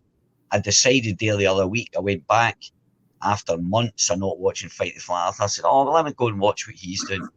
And I was like, geez, I was right in the first place. Now I know why I don't watch it, but it enforced it. It got me, it enforced it. Yeah, you just have to deny yourself or something, and then what will happen is when you go back to watch it again, you'll realize how irrelevant these people are. Because we paid I've said this even with me many times, like people who've paid their dues in those hangouts about optics and bottom up, going to Fight the Flat Earth and Team Skeptic is a waste of time, because that's just like, they even call their channel Science and Satire, so it's just like a clown show. So that's just like the circuit. For you're like, we're way above those people, man. Exactly. But funny. I don't even find their sense of humor funny. It's just stupid. Like, so. As childlike. Well, that's what I'm saying, and that always reminds me, because if you've ever read the Protocols of Zion, I know they said it was a fake book, but it was written all those years ago, right? So it was written then. But if you read one of the quotes about keeping the population's mentality at grade 7 or something, right? Yeah. That resonates when I hear men talk, grown men talking, right? And they start talking like that stupid sexual homo, that kind of thing. As I say, I'm not against really anything like that, but when you talk about it and that childish kind of way, the protocols just ring true in my ears, man. Yeah. That just rings true. That's what I'm watching. I'm looking at guys that are like 30, 40-year-old talking like kids. Yeah. This classroom humor. Now, people would say, oh, you're just being an old grumpy. Well, no, because that attitude there boils into their intellect, or when you have discussions with these people. Yeah. And if you really want to find the truth, you don't act like a kid. It's good to have a laugh, you know what I mean? But there's a difference between, humor and that kind of guttural. No, dude, they're waiting for the next double entendre to discussion down that way. It's one thing if it happens, our mind, we've all had thoughts and stuff, but like, you don't want a technical discussion to just be constantly like lascivious, perverted. It's just like, for people like us, we're in it for the love of the game. Me and Ally, if the Earth is a ball, we're not going to go cry, have a meltdown. We're going to want to understand more about how the hell did we, not understand this earlier. And then, I wish there were more people kind of like you in this game, because like even on the flat earth side, it's becoming a business, and this is not a shot to anybody, but there's lots of people of people like me, but maybe not as vociferous. I've got this. But you're looking for I think when I talk about a unique solution, you're one of the few people, I think, and this is not a shot that other people are not smart, but I think you actually understand what I mean. And so your brain wants a unique solution as well. And so you pursue a unique solution that cannot be confused with any other geometry. And I don't think other people quite get it, that there's a small group of us that are hungry for that. But now Flat Earth is becoming a bit of a business. So there's a bit of resistance even on our side to do that. So hopefully it happens, because there's definitely enough resources now. There's definitely enough intelligence for sure. Definitely. Yeah, and the problem is though, is we'll never truly get the experts coming out because of the way the system's set up. The ridicule that a scientist, they say, oh, well, why does a scientist never come out and say it? Well, think about it. You know, we'll face people like you, but a lot worse than you if you knew the scientific community. If you go back in the old days when they done lectures at the Royal Institute or the Conservatoire and when they had them over in France, you were talking to your peers and they would ridicule an idea, man. They would put it, and they would call you a fool. And look at Parliament. That's the type of people. If you look at the British government and the Parliament and listen to a day in Parliament when they're arguing and shouting, that's what it was like when you were trying to get an idea across. That was your peer review. You were put through. Now it's like, you know, they've split up into that many disciplines that there's only maybe 100 particle physicists to do with the sun. Their expertise is solely, they don't have a clue about black holes or any other part of that. So their work is getting peer reviewed by 3 people out of 100. I mean, you know what I mean? It's kind of ridiculous. They've done it in a way that peer review process is a joke, and the science we're getting fed is a joke. And once you understand that that science institute in America, the national NSI, the National Science Institution, right? They decide, they get the money off the government, they get the budget, and then they decide what direction science has to go into. So that's scary. You know what I mean? To know that that's like they've got the whole budget. So of course it can be manipulated, and that you don't want to lose as a scientist, you don't want to lose 20 years of your studying to become a professor. Agreed. It's not easy. You don't become a professor until you've got something published. You know, it takes years, man. It doesn't like you, I'm 25 and I'm a professor now. It doesn't happen like that. Definitely. And even Ali, you know, those black holes and stuff, once you have a layer of a generation or two of scientists who you didn't even know personally lay any kind of foundation, everything is just built on top of that. So you know, removing that layer, there's no financial incentive, obviously, and you're not going to get accepted if you present anything contrary to that. So it's definitely sophisticated, but I don't think it doesn't really require that much thinking to know that that's possible, that people can do that. And then the interesting thing too, like for people who work in like engineering, electrical engineering, and like wave propagation and all that, it's like most problems are solved on a local scale. You know, like no one's talking about 600 or 1,000 miles of curve or flat land, rarely. And then even if they are, if it's on a very, very broad scale, they'll just know that the signal is strong enough to go any distance, whether it's a curve or flat. And so there is a form of compartmentalization where they can always assume it's flat, basically, and they'll never be wrong, quote wrong. And so, you know, I mean, it's clearly, it looks like it's happened. You know, that's how it's happened. You know, all these researchers know that it's flat, you know. Well, they know, here's an interesting thing about wave propagation. There's a phenomenon. Travis calls it the ether band, but the ether band or whatever could be within, it's called the Earth boundary layer. Okay. Right. And it's a layer of static. It's like static. We actually live in a static electricity is all around us. We're actually basically surrounded in an electrical duct. And it goes up to a certain height. And the closer you get to the Earth, the stronger this is. And that's why radio wave, especially over sea, radio wave propagation actually intensifies as it goes across land. And it can follow contours over mountains. But that's within a duct. So with this ether band and these observation, we're within, you know. That's why I accept, you know, these long distances. That's why I can accept flat Earth quite easily, because I know this. I know enough about the science of where we live to think, well, this is possible. It's more possible than they do the laser test right through the sugar. You see how the light bends, right? Now imagine a tank. Rumpus loves that, by the way. Yeah, I agree. Right? But listen to this then, right? So imagine a tank 100 feet tall, right, that was full of sugar. So you've got that laser. Imagine you go up in height. Would that laser go further?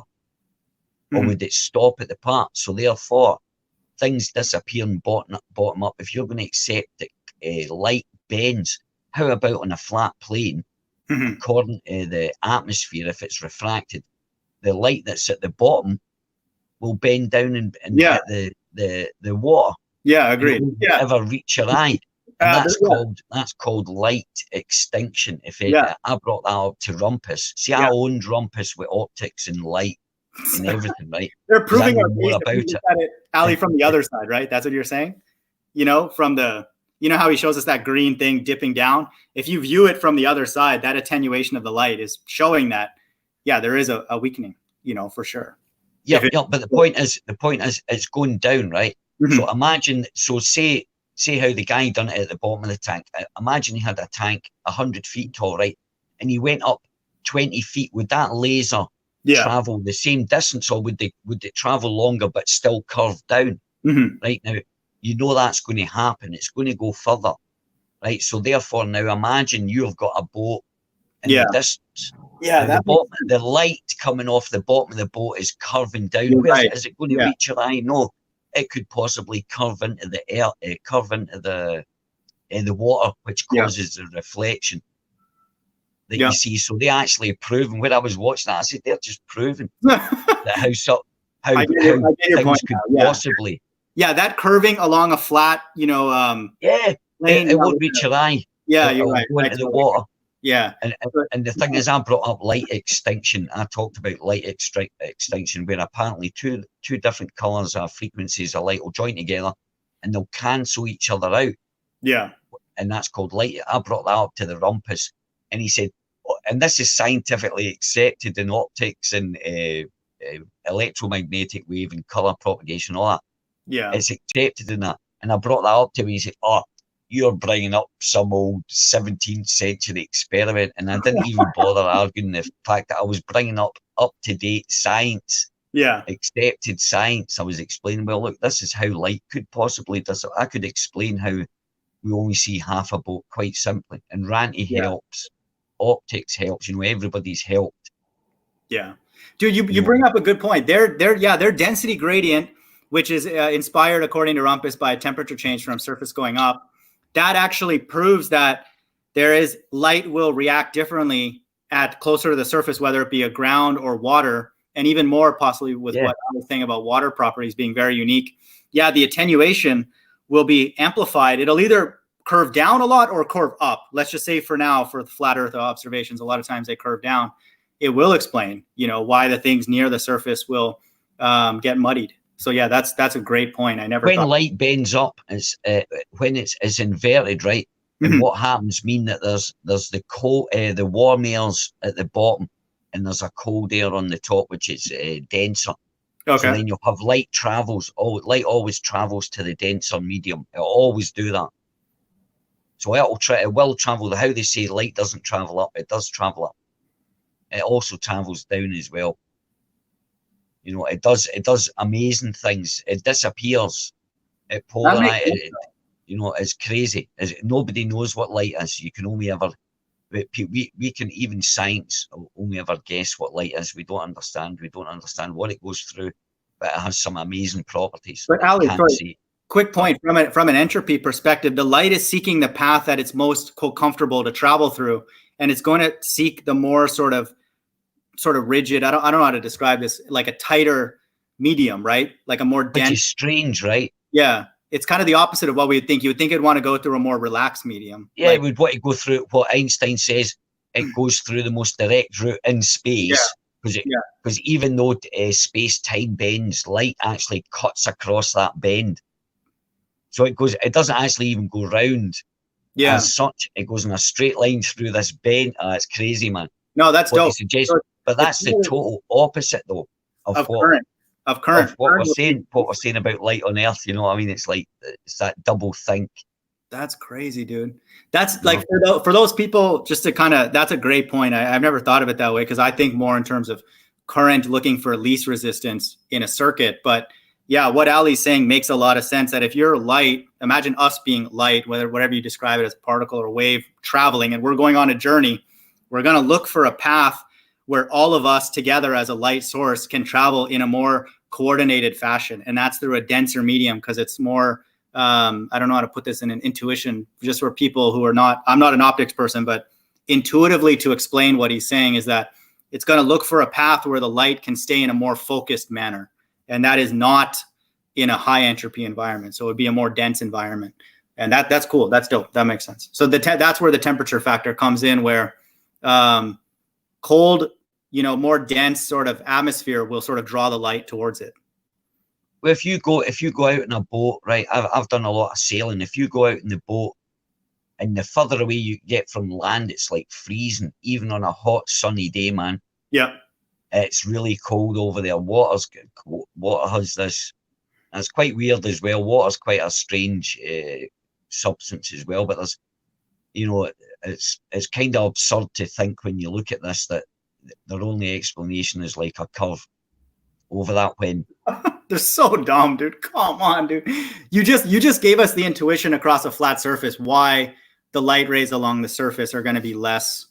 They're going to attenuate more, right? They're going to be and certain colors, right? The thing is, certain colors also are more refractive than others.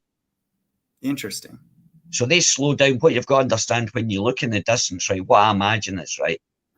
They admit light slows down going through a medium, so it slows down. Yeah. So it loses its intensity.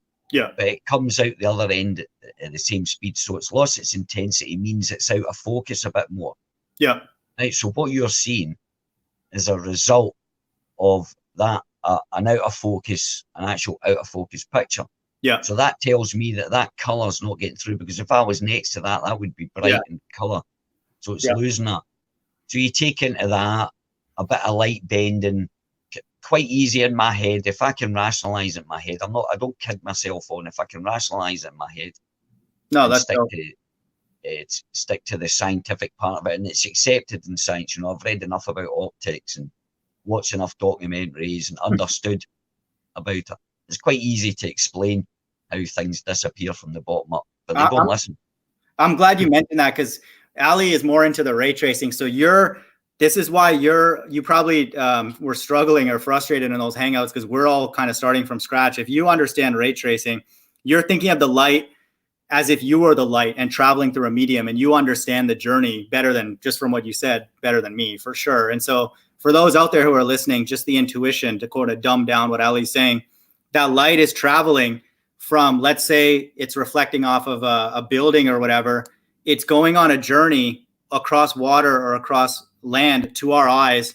And what Ali's saying is that certain medium will make it tired, just to think of it like from an intuitive perspective. It gets exhausted, or it gets detoured to a place that will not allow it to come to us in a focused manner. And then that'll lead to a whole bunch of weird, blurring and all that. But fundamentally, the channel that the light is following along the bottom of a tall building and the top is a very, very different channel.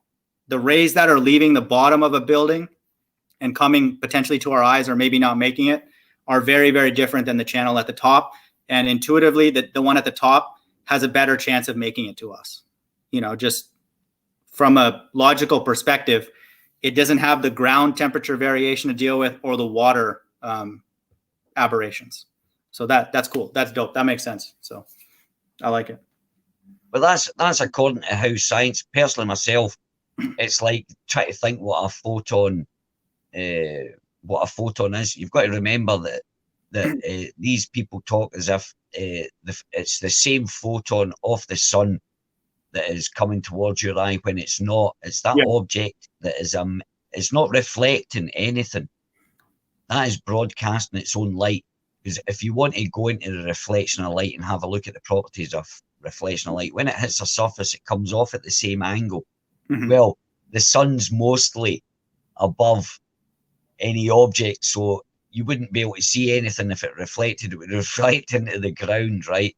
It could never come back at a tangential line 90 degrees across from you so you could see it. Yeah. No matter what angle, it would have to be at the same level as you. So that's not true, right? So therefore, you can't possibly think that's the same photons. Yeah. So the light is actually whatever the sun is, what energy it is, it's interacting with a surface which is producing a light of a certain pigment or a certain color. Yeah. And that's broadcasting the light. Yeah. So it's not actually reflective light at all. That's the light source itself. Mm-hmm. The only thing it's producing, it's illuminating is the sun, but it's the properties of that object. It's giving you that image. Yeah. And they are different photons. They're a light that's coming parallel to you, or it's going to bend or whatever it's doing, but it's going in straight lines. That's kind of cool, dude. It's interesting because in like wireless communication and radio waves, that wave will propagate, and then the way that they model that is through convolution. So that radio wave interacts with a channel that has a certain frequency response, and then you can make assumptions about the received signal kind of convolving, which is a mathematical way that those two signals interact. And then that gives a person who receives it a way to, understand what's received, and then they have to undo the effects of the channel. And so it's convolution is the thing that describes the interaction of the radio wave and then the channel. And so what Ally's saying is that light ray is going through all these different medium, and then their interaction, whether it's Snell's law or whatever the different laws are, that output light is a function of all those things that it interacted with. And so it's not just boom, one light ray just comes out of the sun and then miraculously meets our eye and kind of thing. It's way more complicated. So when Rumpus talks about one parameter dictating a whole volume of like channel, that doesn't make sense, dude. Like that right when he said that, I'm like, dude, you're finished, dude. I don't know what you're talking about. That does not work in radio communication at all. So how could it work for light, which I have a feeling is more sensitive to those little, what it interacts with, I think. So, well, it's one of the things that science doesn't really know about it. And anyway, even when I talk about it, this is only just conjecture. I'm only that I've looked at the science of it, and this is my kind of conclusion. How I can rationalize a picture. This is all me rationalizing to myself how these images can disappear from bottom up, or these mirages work, or stuff like that. Because that's what I'm trying to look at, as an interest, because I do like reading and researching anyway. So, but that's how I rationalize. I could be totally wrong or whatever, but it's all stuck with science. It's what science says is light is. But I've come to the conclusion that we don't really know what science is. If science doesn't, or if scientists don't know what light is, I certainly don't. These guys work with it and they don't know what they're working with. But I love your point, dude. You just basically proved that layer of difference from the bottom to the top and that bending down helps us more than it helps them. So that's brilliant, dude. Oh, well, that was quite funny. I laughed. He done another thing as well that I was like, you've just proved the earth is flat. This is brilliant. I need to remember. That's the only one I can remember. That's dope, dude. I never thought about that. All they do is they advertise that as like light curving across a ball, but I never realized if you flatten that out, that helps us prove bottom up obstruction. That's gold, dude. That's sick. Yeah, I know. Damn. Oh well, that's it. Yeah. But, to me, it's just like quite obvious. It's like not as strong as an epiphany, but I giggle because when I seen that, it was and all it came to me like a few months ago, kind of thing. But it's like, because I'd seen it loads of times before, but then I'd looked more into light and I was like, wait a minute then. I wonder what happens if he puts his laser up higher. Does it go further? I was like, all right, I've got an argument here. Yeah, that's and then understanding, I never mention it though, but understanding the properties of different colors of light, or the wavelengths that they suppose to be there, which I don't agree with anyway. But they say it's there, so I'll go with that. But I don't believe in light waves and stuff like that, and different colors in the spectrum. Dude, we flipped the script on them on so many different levels. Like years, they're like, that's the geometric horizon. That's what's blocking the boat and all that. And then now all of a sudden that horizon's gone. And then they're just like with their pants down. I just think it's mad funny, dude. Like all the stuff that they were pushing, like, indoctrinating us, it's just. But we always come up with it first though, Chirac. We always present, hey, wait a minute, what about this? Then you said this. and we bring up this new subject, and then, like you said, they always play catch up kind of thing. Yeah, it's crazy how the tables can turn when reality catches up to people. You know, it's just the way, you know, that's why their whole vibe from the beginning didn't make sense, because how is this going to stay hidden? You know, like, how is the shape, if it's an actual ball, going to be a mystery? Like, come on, dude. Like, it's going to show up, you know, at some point. So they're having problems. I mean, they really are having problems of getting man out into, if you want to thing me, say, imagine there is space, or there's something, there's a medium above whatever it is, things floating. I believe there's something that floats. But I'm saying that they are taking their time, sort of kind of going back and doing what they did, because that's quite a, you know, if there was this amazing place out there, you would think they would be trying to get out there as quick as possible, and the excuses that they use for not going out there is ridiculous. And Ali, dude, it would be the ultimate win-win, because it would satisfy atheists, because they'd be like, wow, there's so much stuff that they obviously know and they're discovering, and it would satisfy religious people as well. So it would be kind of a good happy medium, you know, if they showed. But I still wouldn't believe in the Big Bang. See, even if there was planets and galaxies and stuff like that, I still wouldn't believe in the Big Bang. I'm not saying you, but just imagine the broad people. You know, if some of that space stuff was actually real, you'd be kind of feeding the appetite of atheists a little bit, and then you'd also be feeding the appetite of religious people. But now it's like they only seem obstinate on the atheist piece, you know, like just they don't really want to explore, which just in and of itself to me kind of proves that there's another agenda going on. Because if all these things were real, they should happily show us them, you know, because it would be like, yeah, well, sorry. I was just going to say that, well, that's one of my things that I've noticed for years, and I always speak up about.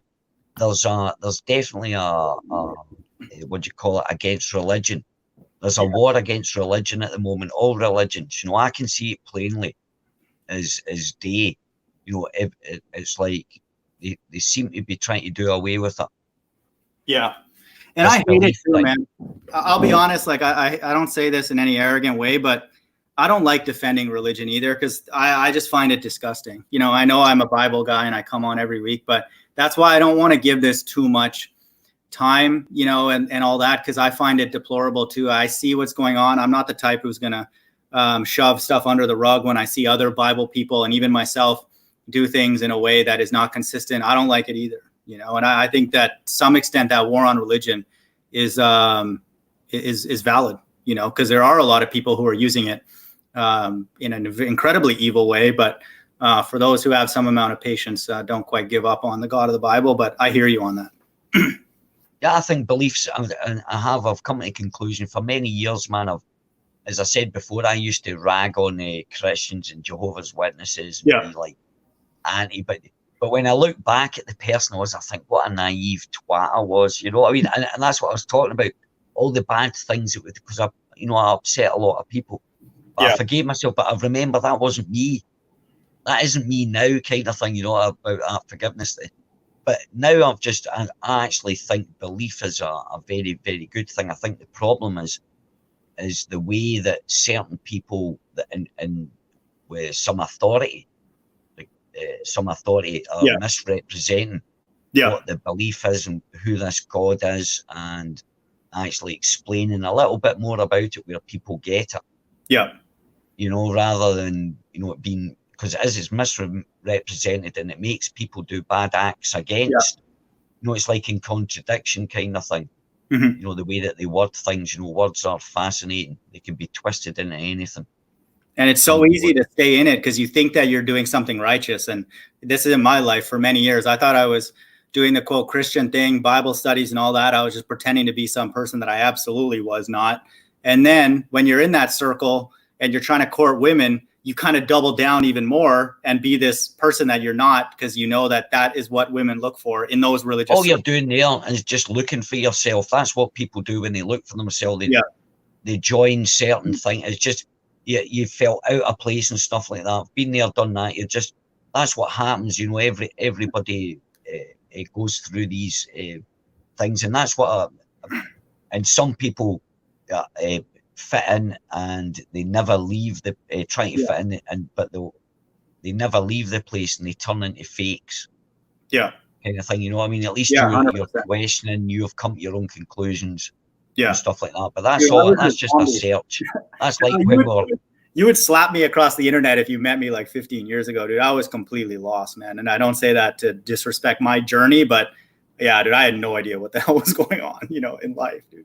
It's I'm still. I don't know about that. Do you know? I think we all know there's something. We all know there's something wrong. We've sussed that out, but we can't quite put our finger on it. Some people dwell on the fact that they can't quite put their finger on it, and they search, like yourself or like myself, the curious people, the people that haven't had that curiosity, and you know, all the answers are there for us, kind of thing. No, I don't believe that answer. I want a wee bit. Something's not right about that. Doesn't make sense, you know. And so that's where we do it. And it's like as we're young in that, when we try all different fashions or we try to fit in, it's just us trying to find ourselves, not trying to fit in, just to find out who we are. And then you discover that, and then you're just chilled, and you just it's and crazy. You realize life's hell. Life's hell, and everybody's an idiot. Well, dude, I don't know the future at all. I definitely say that what I present is a very academic and consistent interpretation of the Bible, and so for people out there, consider it as a possibility that those things will happen. But I'm also self-aware enough to know that I don't know a lot of things, you know, for sure. But if there is a certain amount of pain that we all go through as a human group, for those people, just don't. And this sometimes very hypocritical for me to say, but don't be like bitter about it. As easy as it might be to be, find a way to cling on to some ideal, whether it's like learning, whether it's collaboration, whether it's love, whether it's something, family, to understand that those positive ideals would also be coming from God. And so this is something that I actually need to remind myself more as I go through things that I get frustrated by, but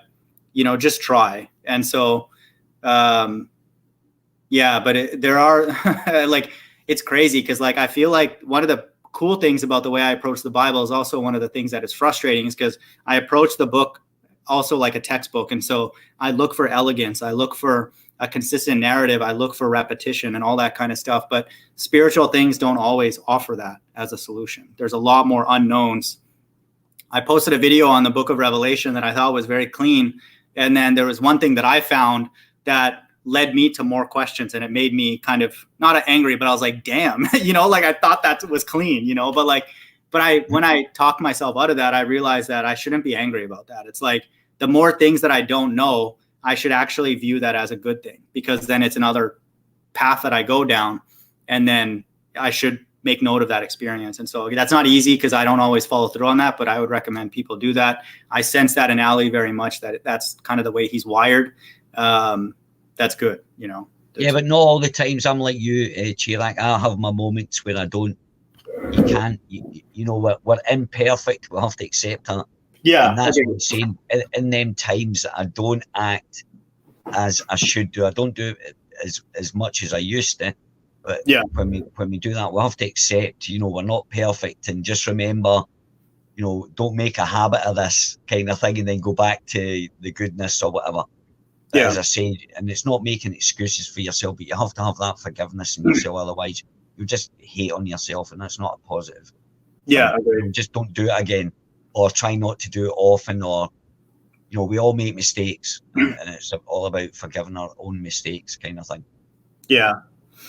It's crazy, dude. But sorry if I kept you long, Ally. No worries. I was actually going to just say I'll leave you, because they were really great words you spoke there. Your last statement. I was actually going to say, if you hadn't asked me the question or I didn't speak there, I was just going to say, well, I'm going to say good night to you on them words. But dude, you're always welcome, Ally. Mies comes by once in a while. I think he's you know, he's paid his dues, you know, in the truth community like you have. So, you know, I open the panel, definitely you and him. I know that you are very sincere. There's no question. You can come on if you ever want, feel free. I think I'm going to do this more. Just drop the link in. And then if people want to chat, I don't really have too much God stuff to share. I'm not saying that God's not important to me. He is, but I'll keep doing that though. Keep doing that because I like listening. When I see you on live, it's usually late in the morning. Yeah. I'll stick it on. I'll stick it on or early in my morning.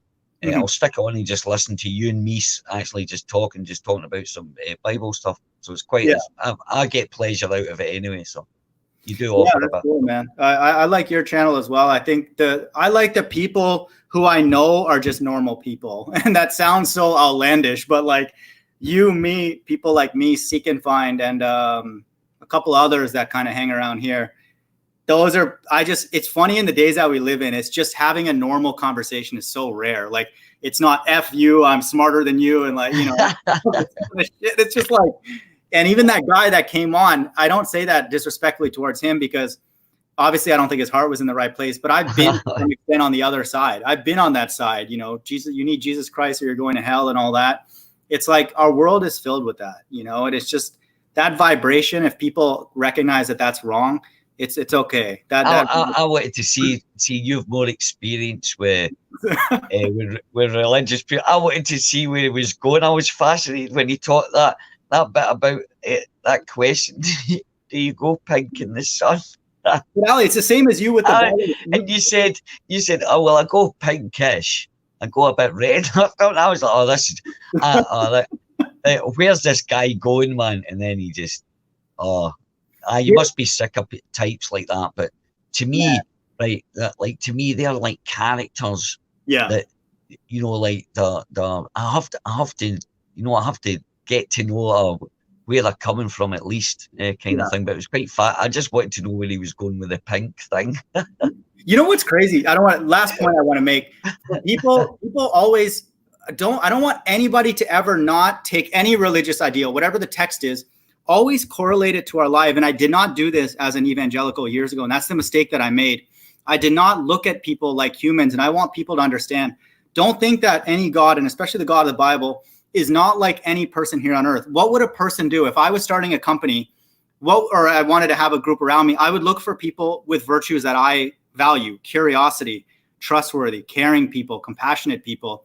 And I would want to build a quote company like that. God is no different. God would not start a list off with, yes, pinch your skin and how red does it get? That's the first thing. Come on.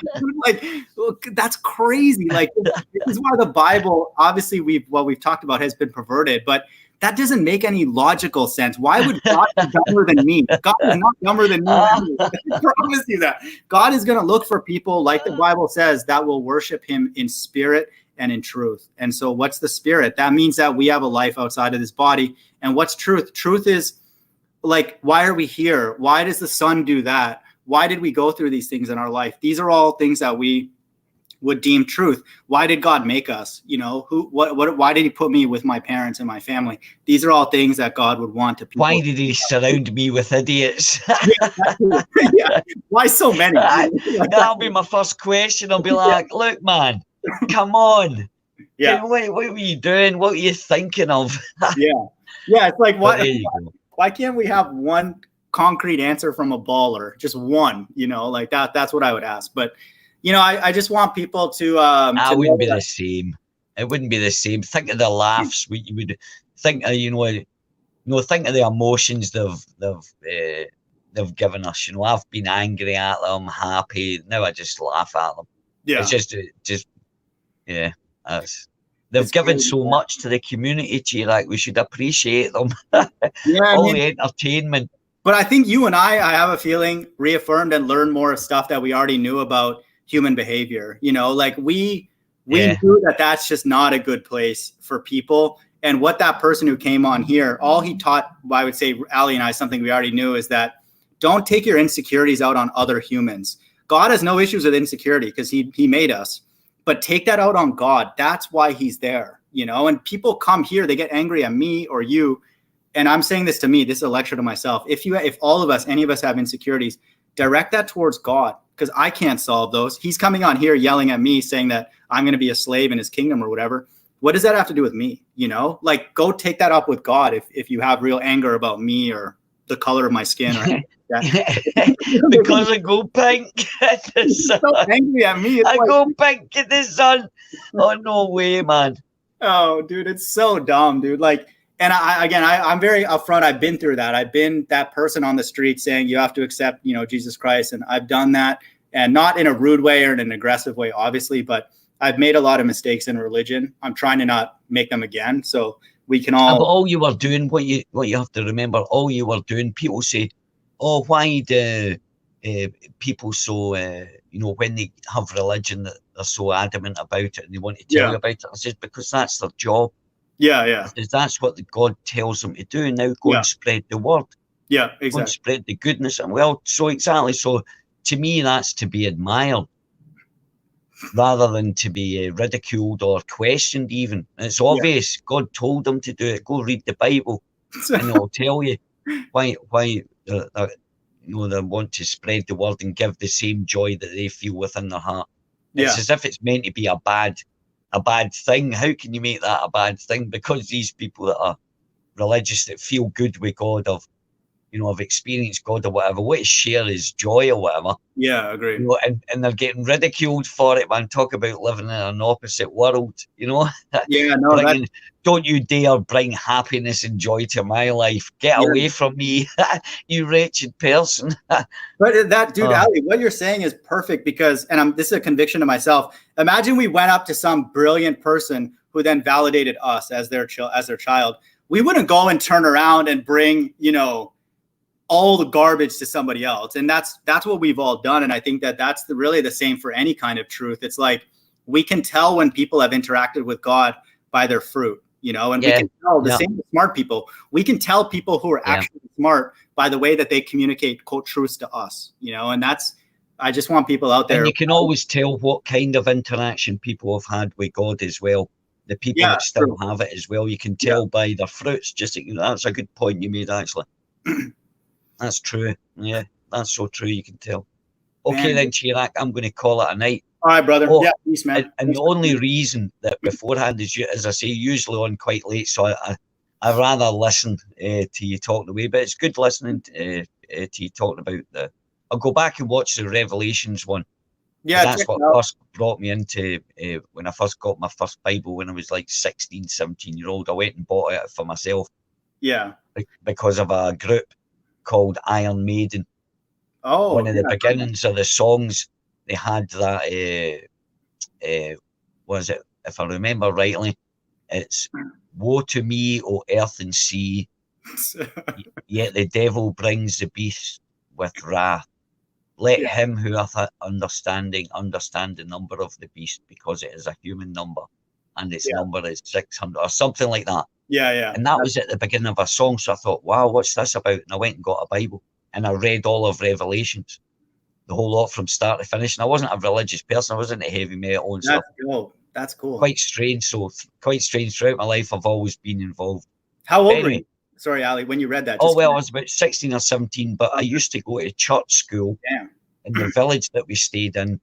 But it was a Protestant church. It was not really crazy, full of. My parents weren't religion or whatever.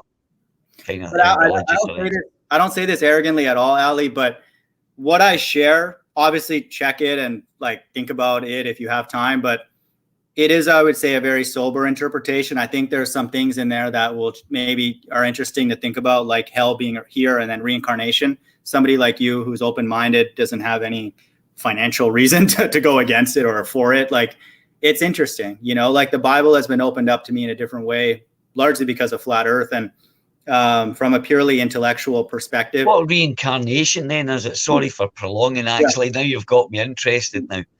But in what way do you mean reincarnation in the biblical sense?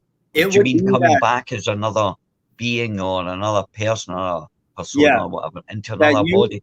That the spirit that's inside of you and me has lived in a past life and potentially many lives. And then what we're experiencing now is a function of our behavior in the past, like everything, like what we know, our surroundings. And so when the Bible says that God makes a judgment, it doesn't mean that he makes one final judgment, which he does. I believe we're in the final judgment now, but we have our spirit leaves our body. We go into a resting place, and then God gives us our next assignment, if you want to use it a more euphemistic term. And then we are now in another life, in another body. And so if people have had weird feelings like, I feel like I've gone through this experience before, that's potentially, again, this is a little bit extra biblical, but it's in the book of Esdras that we see what we're going to go through before we experience it. We get people before they die, they see like a flash of their whole life. People sometimes say that. I've had that. Yeah. I was obviously thinking I was going to die. I had a flash of my life, but sorry, carry on. No, that's amazing. But that I've heard that from you and other people. And then there's a potential in the Bible supports this loosely, but supports reincarnation strongly, that we see our result, and so in a way, it also makes sense too, from like a God being the father of all spirits perspective. He's not just going to dump our spirit into a body and be like, whatever, just figure it out. We would have to think that we've looked back at what we did and then we look forward and it makes sense to us as much as. Do you think we get born with the memories of before, or they're washed out? I think some people do remember, but some people don't, because I think it would overwhelm us. I think our life is already enough burden, but I do, the principle of superposition, right? Like in mathematics, I do believe at the end, our whole, however that conditioning of our spirit works, because we don't know, because it's hard for and I put a video on spiritual conditioning, but it was more of like an electrical engineering analogy. It's difficult because we know if our body, like we do push-ups, we get stronger. We don't know how God conditions a spirit, but I believe at the end, we get a sense of how we've been conditioned. And then he has a quote assignment for those on his right-hand side to do something else. But you're probably the only second person I've mentioned, and this was things I was reading about years ago. Yeah. And it's quite interesting you talking about reincarnation, because it's the first time I've actually heard a Christian talk about it, maybe. But the point is, there's a theory that goes about that we, up until birth, we have all the knowledge that we had before, and the way that there's a thing called birth trauma, is where where apparently we lose all the information, and that certain maybe it was a conspiracy theory, but there's certain people that know about it. I think it's recognized, but certain people know about that and use it to. They understand, they actually know that we are actually what you suggested there. That's been proposed as a truth, that there's people that know about it that actually stop us remembering through this trauma of birth, where we lose all memory, apparently. That was just a wee off the cuff. One last thought, Ali, before you go, and just food for thought, just for those people out there as well with this Kobe Bryant thing. I believe everything righteous on the right-hand side, like if there's an energy that's opposite to that, contrary to that, he's mimicking that right-hand side. So if God is doing reincarnation from a spiritual perspective, the enemy or Satan would try and reproduce that on earth. So I don't know this obviously for a fact, but if some people like Kobe and all these people leave the world stage, they'll quote reincarnate, come back on the world stage as a different character. It may be in hiding. Maybe they have land outside of the flat earth that we don't know, and they go there as a reward or retirement and all that. So there's a form of earthly quote reincarnation on God's, on Satan here on earth. But the Bible also says their spirits are recycled by God. So God has his own spiritual reincarnation on top of that. But this stuff with people, like it seems weird about their deaths and we don't know what the hell, the story doesn't make sense. Like it's potentially possible that Satan is doing that in an earthly context, but that's not in the Bible. But it looks like I've got two lines of thoughts. I've got two lines of thoughts for that, is because I see the evil that's here. They don't think about who they kill. They don't care who they kill. So I believe these people kill, right? Mm-hmm. But if there is a place that they do go to, if you read, there was a book called that was written by Ayn Rand. It was called Atlas Shrugged. Yeah, I've heard of that. All about these famous people, or all these great industrialists that were sick of the government taxing them. So they actually developed a little community together and disappeared and lived there where there was no money, but it was like hidden by some kind of force field. Damn. That mimicked it. Yeah, this is a woman called Ayn Rand. She was a philosopher. She was quite. She knew all the. Yeah, she was quite high up. I think she was quite trendy at the time because she was quite outspoken. I think she was German or something. Yeah, I've heard that name. Yeah, Ayn Rand. She wrote books. She wrote some books. I read one, Atlas Shrugged, and it was quite interesting. It wouldn't surprise me, Ally. Just say again. Oh, sorry. It wouldn't surprise me if that's the case at all. Yeah, that's what I'm saying. So there's two. I've got conflicting ideas because they're that evil. They don't care.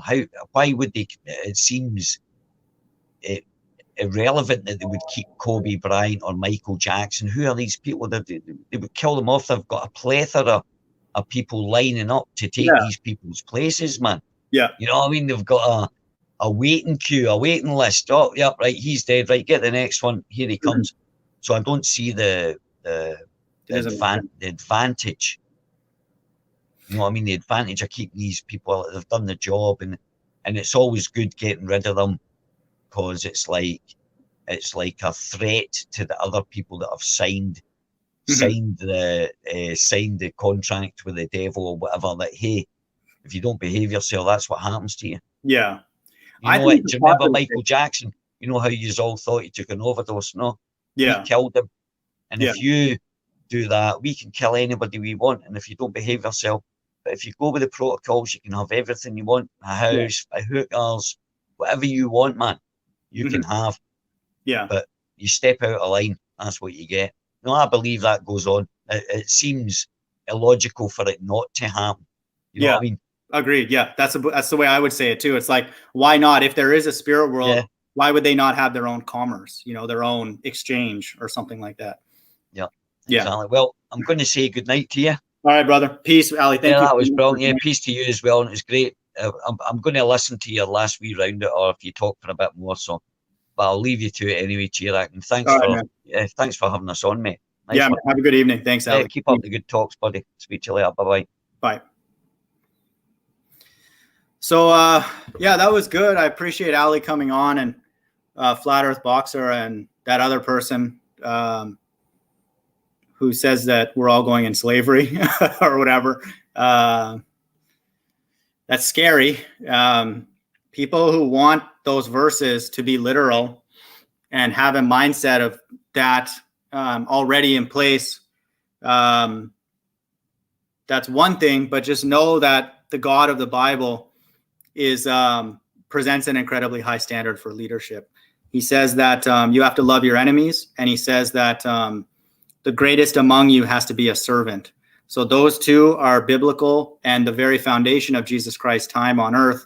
So anybody who's going to step up to the plate and demand to have slaves to be the leader of any group needs to follow, in the very least, those two ideals, because that's what Christ will bring, and he will lead the entire kingdom.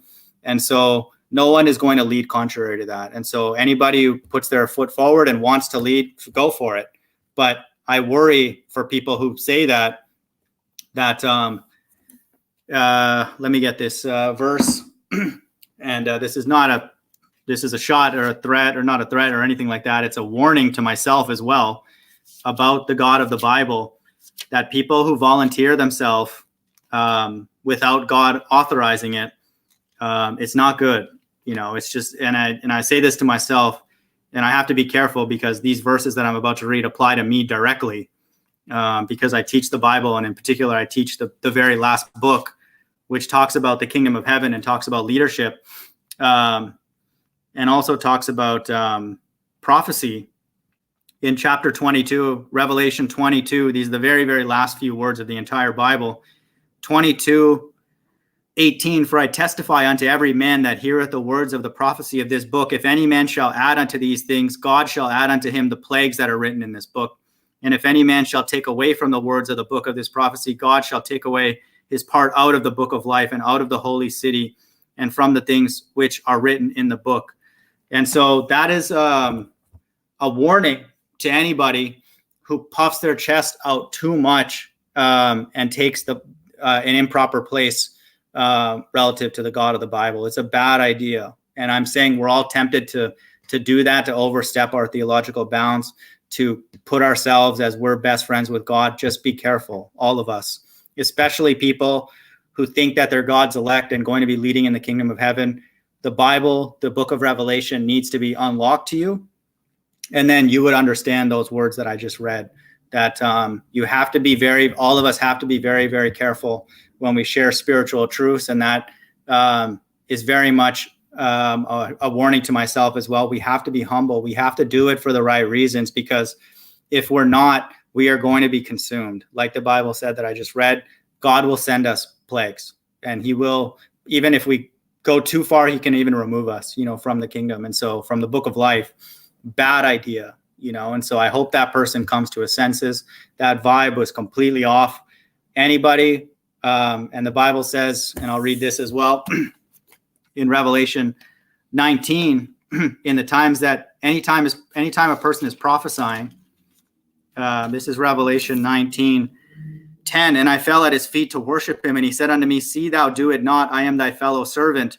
That's a humble thing that John is attempting to worship an angel that's giving him revelation. And then he's been told right here, and I fell at his feet to worship him, and he said, see thou do it not, I am thy fellow servant and of thy brethren that have the testimony of Jesus. Worship God, for the testimony of Jesus is the spirit of prophecy. The most important thing there is that John was so overwhelmed by what he was experiencing, he worshiped another person, another entity that was not God. And he was told immediately, don't do that. Worship God. That's the first thing that anybody who has their heart in the right place would say. And then second, it says that Jesus' testimony in the end times is prophetic. And so I've said this, and I say it again here, if the words that I do not share do not manifest, that does not mean that the God of the Bible is not real, but it means that God using me as a mouthpiece to testimony to him was unauthorized. And so I'm comfortable with that. I feel like I'm doing this for the right reasons. I am doing this to seek an answer for why I'm here and why the world is in the state that it's in. And ultimately, I am crying out through my channel to reconnect with the entity that made me, and I believe that it is the God of the Bible. And so we all have to examine why we share certain things, definitely biblical truths, and definitely biblical truths about prophecy and things in the future. So just a caution for anybody out there who steps up to the plate, no worries, do it. Not a wrong thing to do, to look deep into the Bible and to get the mysteries of the Bible, but you have to make sure that your heart is in the right place. Thanks again for people joining, and I'll leave it at that. If people have questions, just email me. If they ever want to just have questions about my videos or my theology, it doesn't have to be a public thing. I'm very accessible. I'll respond fairly quickly. I have a lot of time if I'm not golfing, and that's it. Hope everyone's doing well. Take care. Bye.